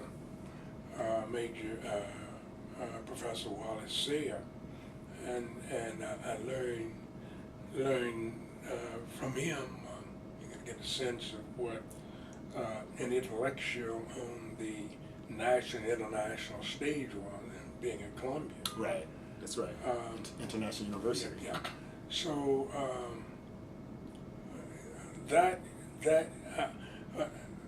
but as I told, but something else that I had to do for myself, and essentially that was to learn how to learn and to keep learning. Like you mentioned earlier on, yeah. lifelong learning. Lifelong Is that learning. what you instill in your students? Yeah. Yeah. See, Right. 90%, if you look at the books up there, particularly those up there, then none of those books were in the offing when I came through, and I couldn't have dealt with my, to very large extent, taught myself much of what's there. And I got some of it from Berkeley. I went out to Berkeley. I didn't get it from Columbia. I got it from Berkeley. I got some of it from Minnesota. Right. But it was all part of this idea of lifelong Learning. Right. And if you go, I misunderstood the professoriate when I left Morehouse. I thought Brisbane had these lecture notes, and he was the best lecturer I've ever known. He had these lecture notes, and he would turn these pages, these lecture. I remember that. I remember that. Some He'd of be them sitting got down. old. He's He turned these pages. What I figured when I went into academia is that I could develop a set of notes, and I'll be fixed for life. There are two reasons that it didn't work. One has to do with the nature of the discipline and how it changed. But another had to do with me. I cannot work from the same set of notes over and over. I can't do it.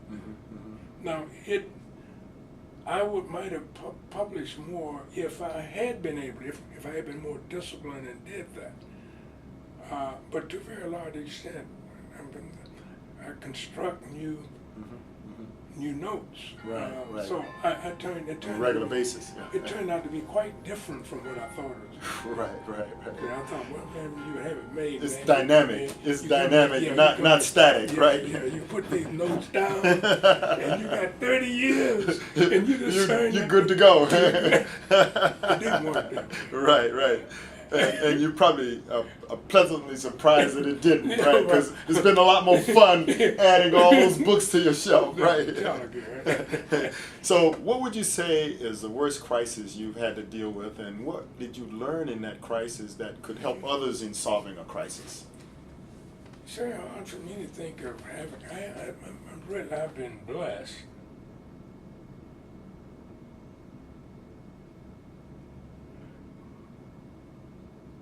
I can't think of something that I would call a crisis that has occurred to me.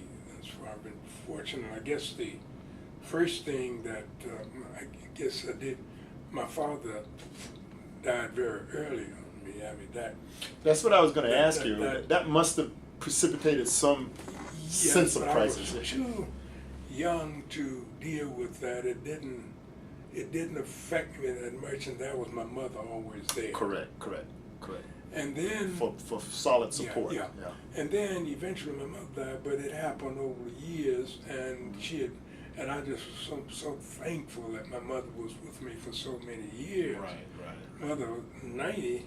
It was a gradual process. Gradual process, and I had an You opportunity. were prepared for it. Yeah, that's right. Sort I of. was able to take care of her, and I saw her virtually every other week. She was in Birmingham, and so I saw that. So it was a gradual process. So it didn't. It wasn't a shock. It wasn't an a shock. acute Yeah, crisis. that's right. So right. And I have that. As I said, there's only one other. My brother's still alive. And then there were my wife and my 2 children. They're still alive. So let's look at it in the generic sense then. I was really looking at coping strategies. What are some of your favorite coping strategies? Because that's what we really need to handle in a crisis situation, or have in that situation. To the extent that I cope, it's simply to withdraw and to meditate. That's and powerful. To exercise. And that's powerful. That sounds very familiar to me, because especially the exercise part. Yeah. You get the blood circulating to the brain. And you can come up with answers. Yeah. Right. In fact, almost all answers to me come after, not immediately. They come to me when I'm awakened. Like, they're there. Right. All of a sudden, I might be dealing with something and a problem, and etc. I'll like meditate, and I might exercise, etc. Subconscious solution. Yeah, it comes to me. Like after you wake up, you say overnight your Yeah, brain is working. Yeah, Yeah, it happens. in your sleep, right? So I can't say how it happens. Sure. But But that's in a how way, the answers in a way, come. you sort of like open your mind to that possibility, and your mind goes to work in your subconscious, so to speak. If I could describe it. That has to be the way it works. Right. That's a black box. Sure. And, So how did you meet your spouse, and what are the elements of a successful marital relationship? Maybe you have some tips that can benefit generations hence. Mutual toleration. That's an interesting concept. that would be the very. Right.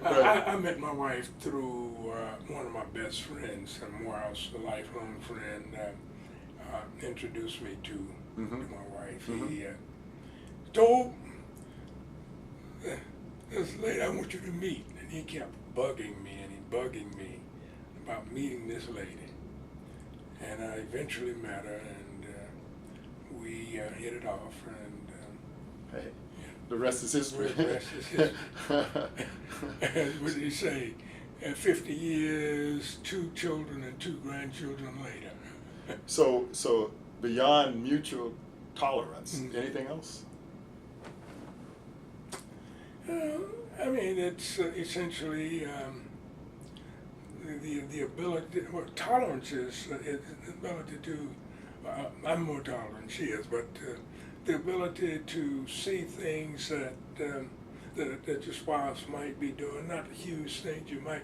They might irritate you, and you might think, but just keep your mouth shut. I mean. Yeah, you resonate a lot with my thinking as well, So, now my wife finds it hard to do.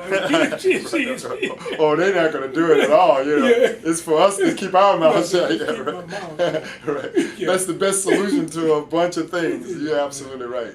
So essentially never, and of course, my wife is just about like me in one sense. She's not. If we have a row tonight, she would have forgotten it the next morning. Yeah. That's always good. Yeah, It's so- that deep respect that lets that be transcendent. We move on. Right. Okay, we're getting down to the end here. What 3 ideas would you like to convey from your life experience to the next generation and your grandchildren that would enrich their life? I've stated them all, I think, already. But Okay, obviously- they've been sprinkled through, the answers. Obviously,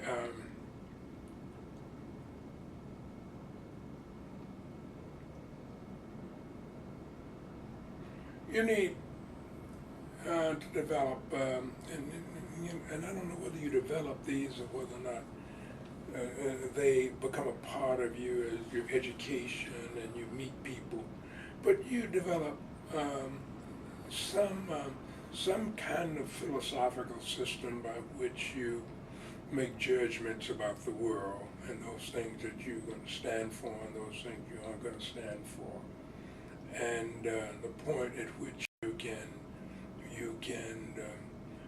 can make adjustments and accommodations. Some things you can do and some things you can't do. I mean, you don't do that. Those outside the rim. So there have to be some kind of philosophical or moral reckoning with oneself as to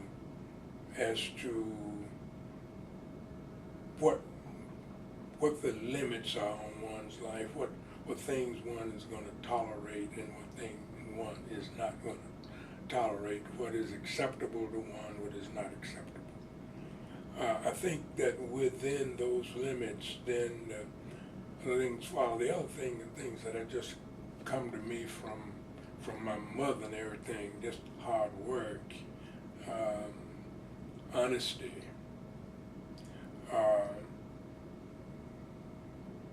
and when it comes to work, focus. Focus on what you're doing. I don't want to be cliche-ish, but be true to the causes that you believe in. Support them. I support Morehouse, for example. I support Columbia. I believe in these. I support the Doctors Without Borders. I believe in their work. Right. These are things I believe in, and I support them. And I believe everyone ought to have something that he or she believes in and is willing to support.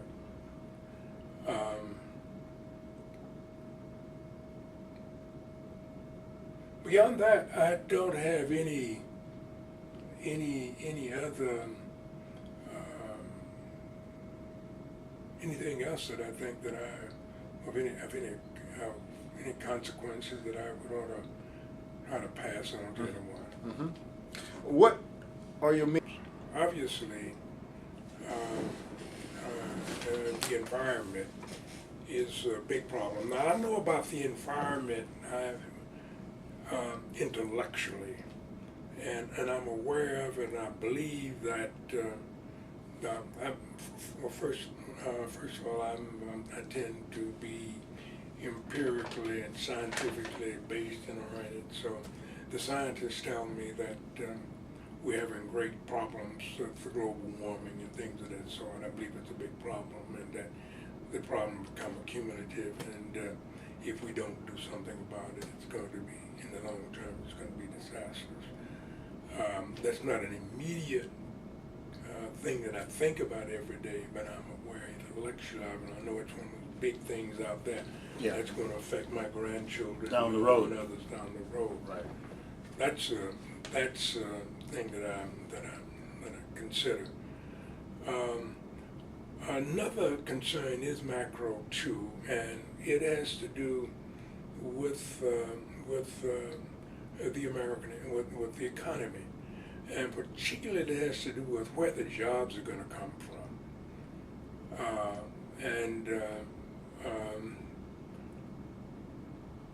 particularly, and this ties to a very great concern of mine. It goes back to the problem that we've talked about African American, particularly African American males, where the jobs are going to come from.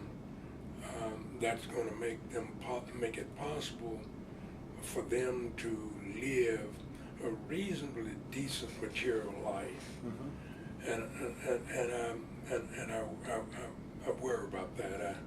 I don't know what the solution is. I know what what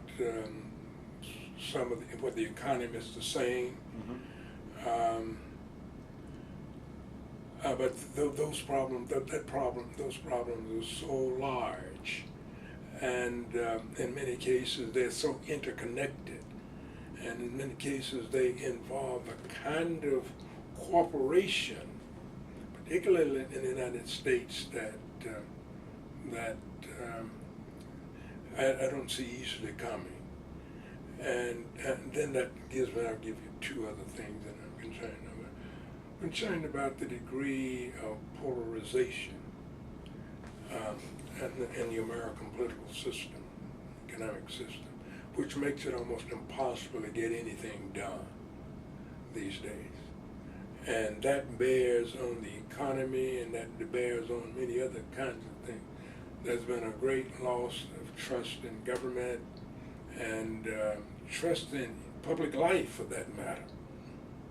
And I don't believe that a country can long very well survive with this level of distrust and antagonism and difficulty in making the adjustments so that we can live.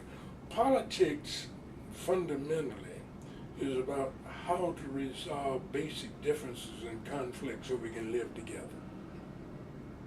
Okay? War is continuation of politics by other means.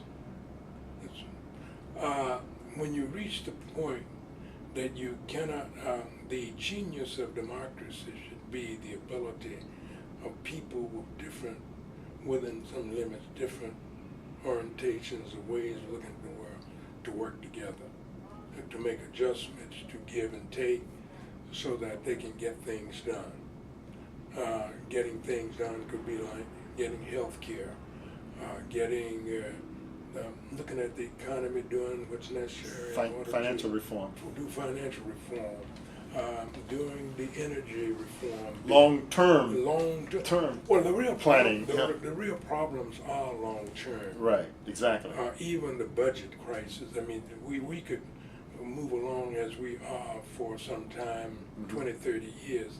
It's long-term that we've got to deal with the problem. And politicians are elected on short-term, so they got to constantly they have a seek re-election. Short-term horizon. Horizon, exactly. Now, it's possible. I was just thinking about what they've just done in Great Britain, where two fundamentally different parties ideologically apparently have agreed that for the good of the country, they have a coalition. They have a coalition. Right. And so whether or not that kind of thing is possible in the United States is, I don't know. Remains to be seen. Remains to be seen.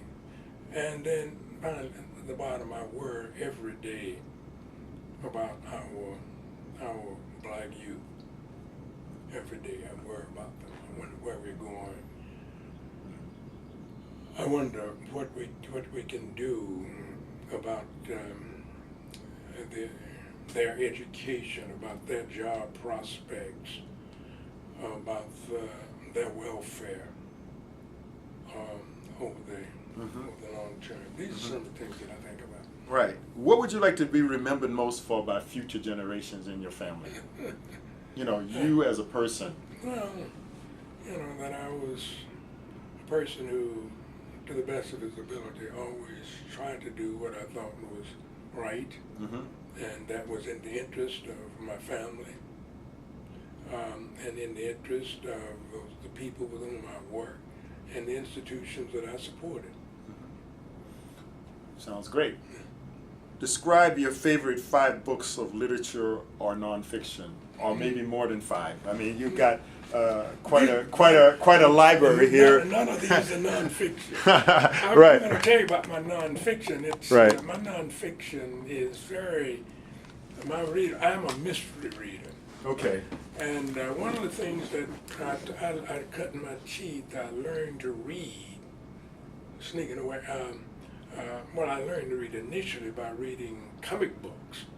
And I believe that I bought the very first Superman, Batman editions. Comic books. These were action comics and detective comics, which came out in 38, 39. Right. They have a lot of value, by the They way, do. on eBay these I days. wish I had some. Yeah, exactly. But then the first real reading I did was probably Sherlock Holmes. I read the entire volume of Sherlock Holmes when I was in high school. Then the next set of readings that I did in the entirety was Ellery Queen. And then the next set of readings that I read in entirety was Perry Mason. And then the next set of books that I read in entirety was Agatha. Wow. Agatha Christie. Agatha Christie. Right.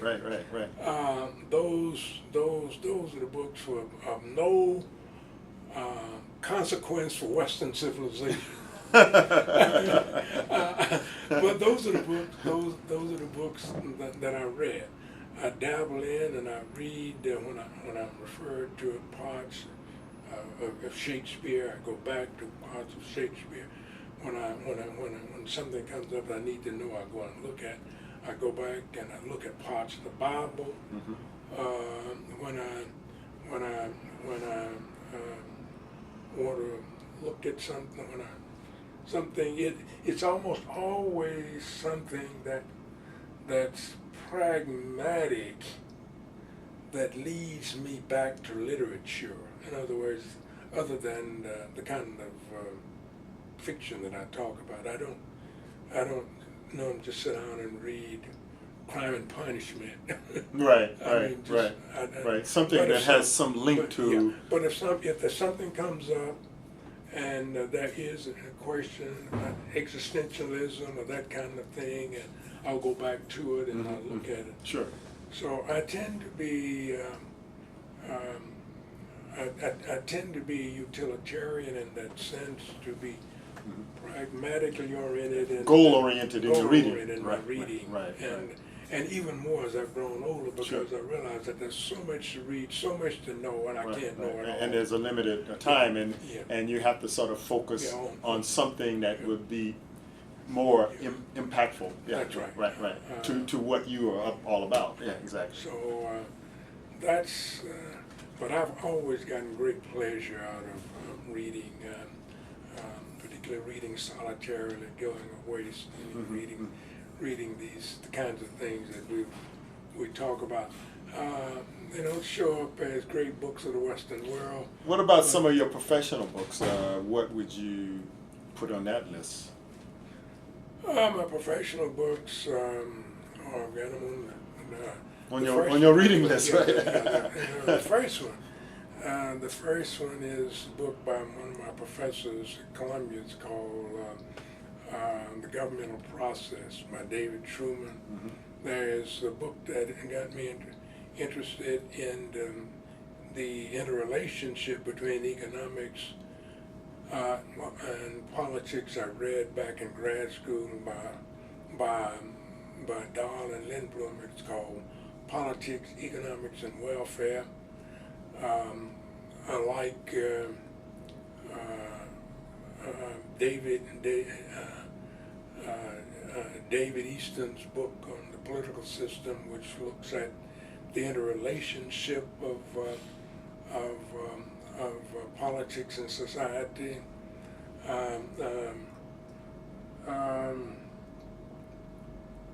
There is, I guess these are some of the foundational books for me, along with Laswell's Politics, Who Gets What, When, How. Beyond these foundational books, there are the books that are coming out every year that I'm reading, and the like. But the foundation, do I have any that I go back? If you have it in your reading list, I'll take a copy of one of them if you have one handy as I leave. We just got about 3 or 4 more questions here, and we'd be done. But I appreciate it. But I'm going to give you a copy of this. Man, I can't. I'll never read all this. No. What I'm going to say, I'm going to give you a copy of this interview, so that when your grandchildren say, "Well, Dad, Granddad, what's your philosophy?" You can say, "Here's some of my thoughts right here." They might have changed by then.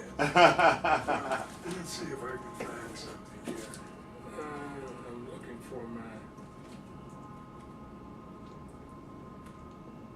Well, you know, one of the books that, oh yeah, I see you got Collapse by Jared Diamond. That's a very Oh, good yeah. book. Yeah, right. Yeah, I read Yeah, Diamond. he did some good stuff Yeah, on civilization. Yeah, I read Diamond's book. So Yeah, right. The other one, Guns, Steel, and, yeah, right, right.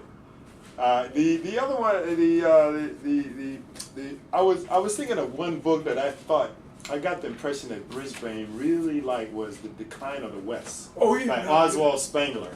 No, that wasn't it.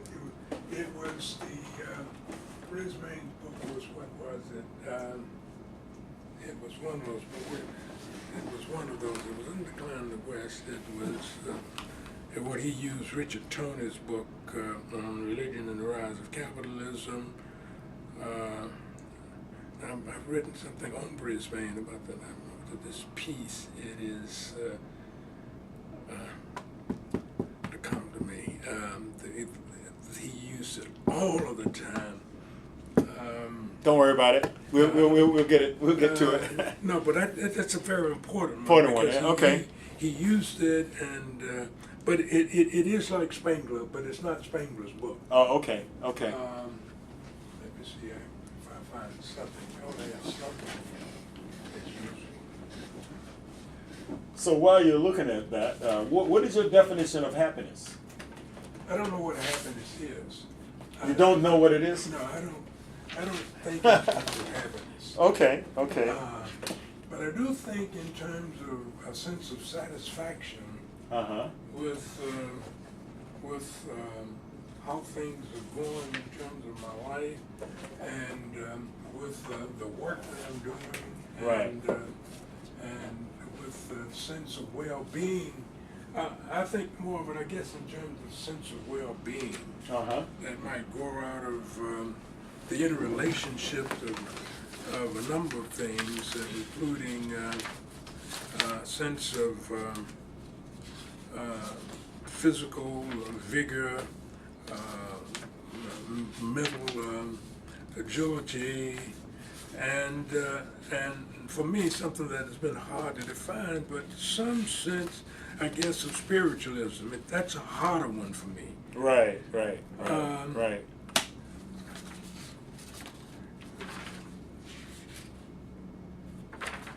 You get a sense of what that this is not me, because you get a sense of what I think that anybody who, every American ought to understand. You might get a sense out of it from this course. Is this okay to take? Yeah. Okay. Fantastic. Mm-hmm. Fantastic. I'll definitely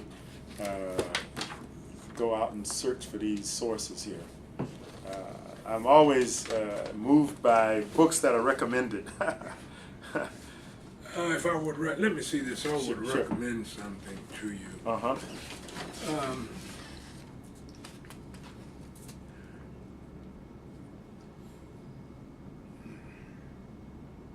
This book, this little book, and you would know the guy who wrote this one because he was right there in Morehouse with you. I don't see it. I've got Walton and Smith. But this guy, I don't have his whole name here. Walton is at the University of Michigan now. Okay. He graduated from Morehouse in '64. Really? Yes, and he has written about 16 books. Wow. All those students. He is the most published of my students. Wow. But I'm looking for. I'll find his name. I'll go to the Michigan yeah, okay. website. Oh, and here find it is. Yeah. Oh, okay. You might want to look at this. Right. Haynes Walton Jr. and Robert Smith, American Politics and the African American Quest for Universal Freedom. Oh, that looks great. Yeah. That looks like a very interesting read. Yeah. Okay. Yeah. Oh, you got me. You've given me homework here. I'm looking forward to And then by that. the time you finish, I'll ask all these Yeah, questions. okay. You won't have time to read anything. What are your thoughts and ethics about ethics and morality in the modern world? Well, that's huge. Well, morality, I was thinking about the word morality has to do with individual behavior, and it's the guidelines that individuals use to guide their lives in terms of what's right and wrong. And obviously, I believe that, not obviously, but if I were to make a generalized notion about that, I believe that over the last 50, 75 years, we probably, if you were to chart it, we reached the point that we're moving in a way that some of the internal restrictions that we used to have on ourselves, we don't have, that is, modes of conduct. This is both individual and in public life. I mean, we can see a situation where almost everything goes now. Get ahead any way you want. Right. I mean, as long, or what is the new word now? Take it now, or you won't be here when they find out. I mean, this kind of expedient behavior. Expedient behavior. Right.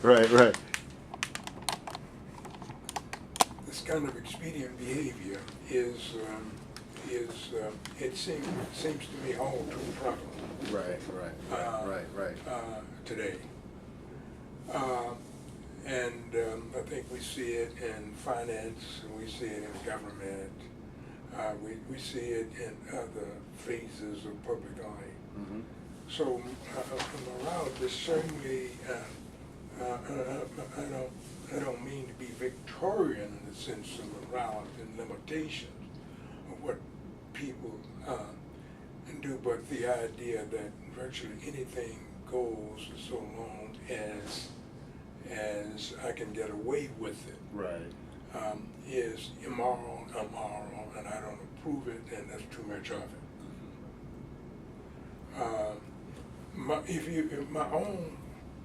My own personal morality is fundamentally, first of all, do no harm. And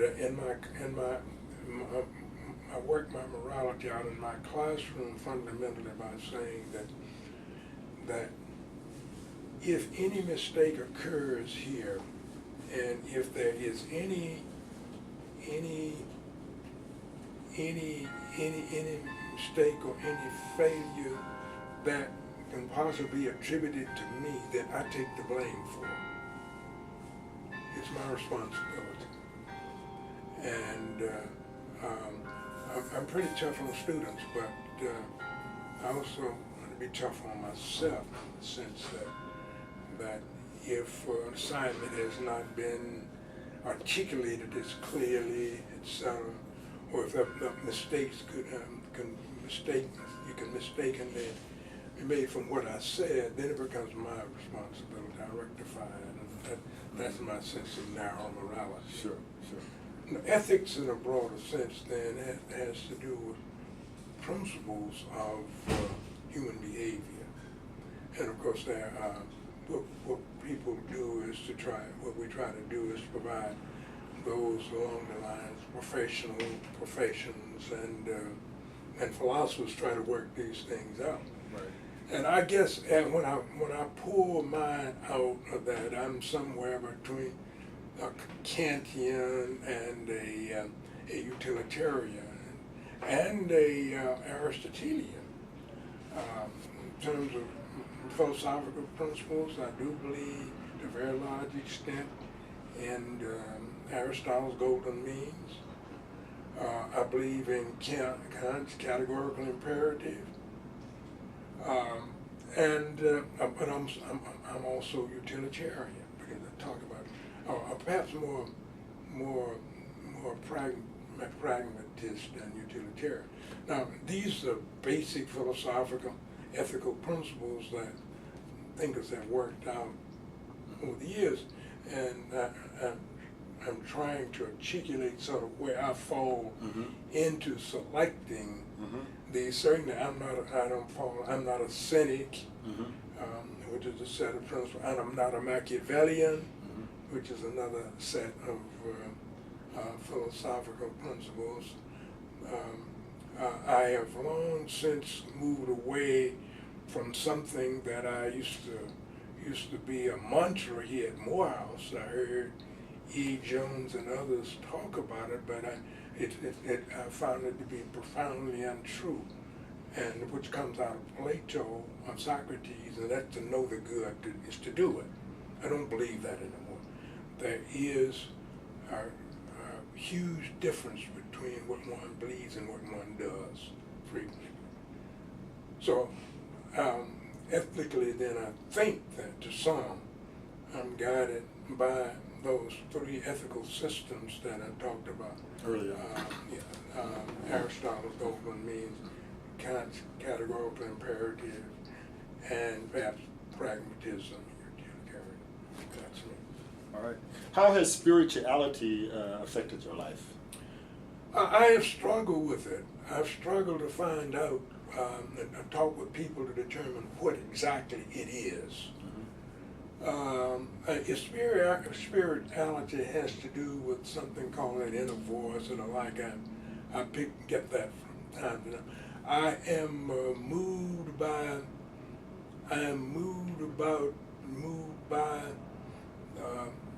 reflections on the religious experience that I had as a child, the context in which that occurs. And the feelings come back to me, but I sometimes wonder whether those are emotionalism or whether just what it is.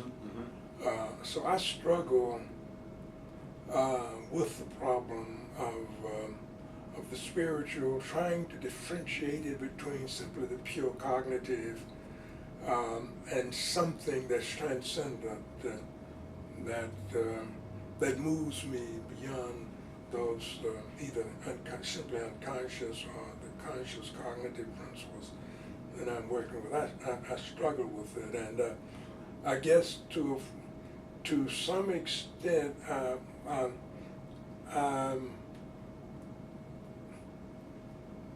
I compensate for my inability to pin that down by I blend it with my sense of moralism, Right. and behavior, and particularly my sense of right conduct and how to behave toward other people. Right. As you, it is not a religiosity, but it is a sense of how to treat people, which to a very large extent is consistent with the teachings of Jesus Christ. That's. What is your definition of friendship? And give me an example of a good friend. You know, maybe a generic example if necessary. Interesting.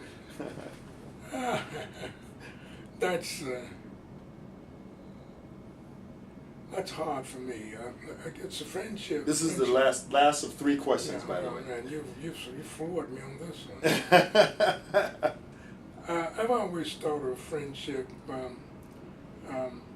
as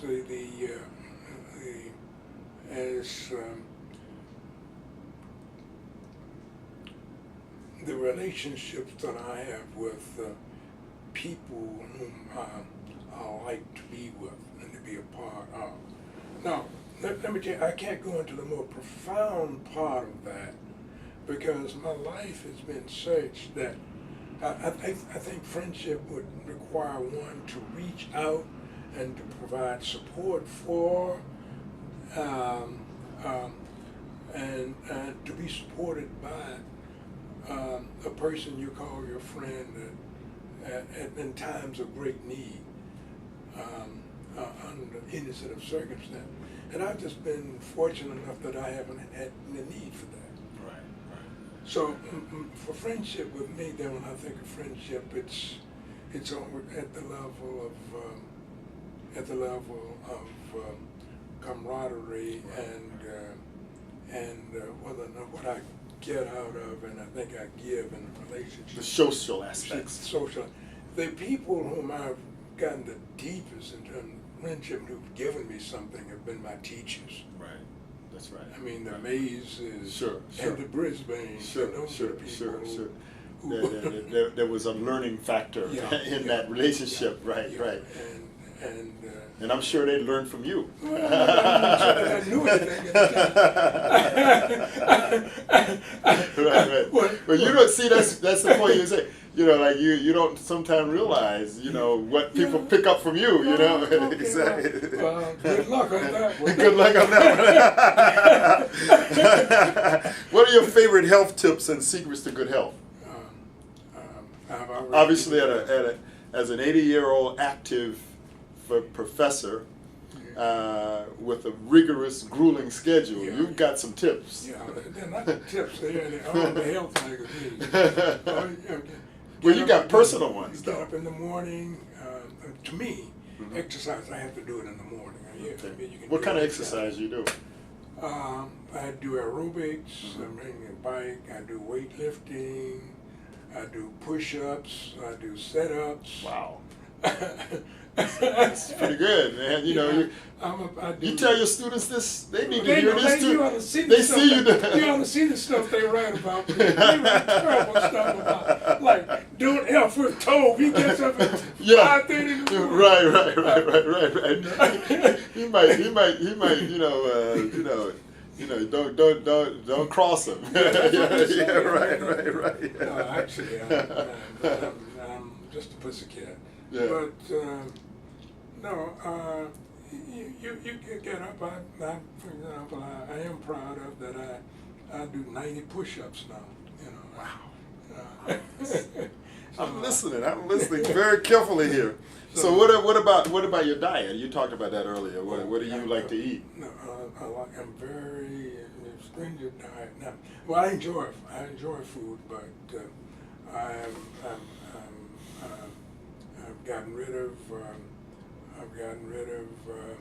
all but the good fats, and I don't eat sweets. Those are two very key things. Those are two key things you do right there. I eat. I drink skim milk, yogurt. I eat nuts. I eat lots of fish, chicken. I eat very little.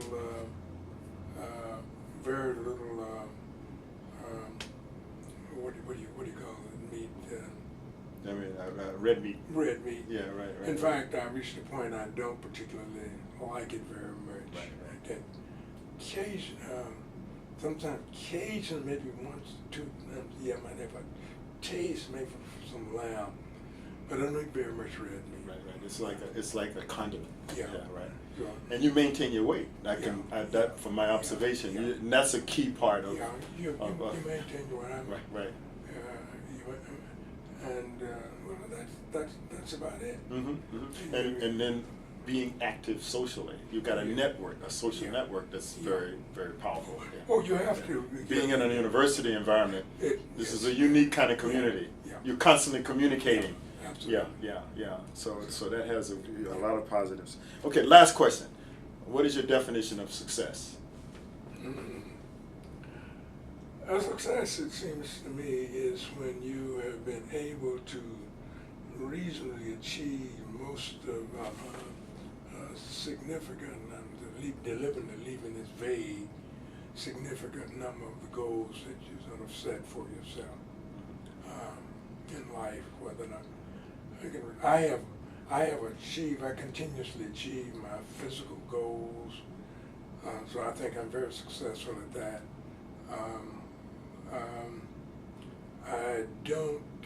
I think I'm only moderately successful at achieving my intellectual goals, those things that I want to do in terms of publication.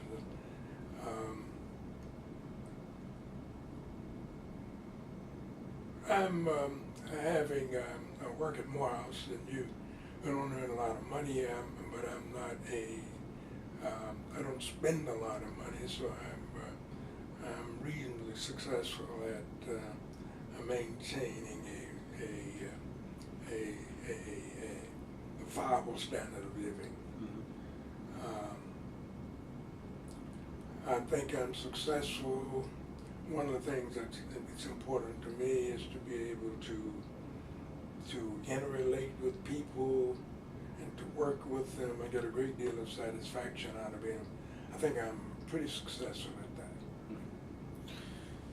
Thank you very much for a wonderful interview and your indulgence with your time with me for this lengthy period of time with the short notice. Actually, it's only been 3 hours. Only been 3 hours. With 3 hours, I can officially describe myself as one of your students. Okay, and I really appreciate this. And as I said, I'm going to try to get you a copy of this because I think it's a good sort of capture of certain concepts or thoughts of yours, and I think many people can benefit from it. Maybe I could benefit from it myself. Yeah, right. And I want to give you a copy of a book that I wrote that is related to this same kind of thing.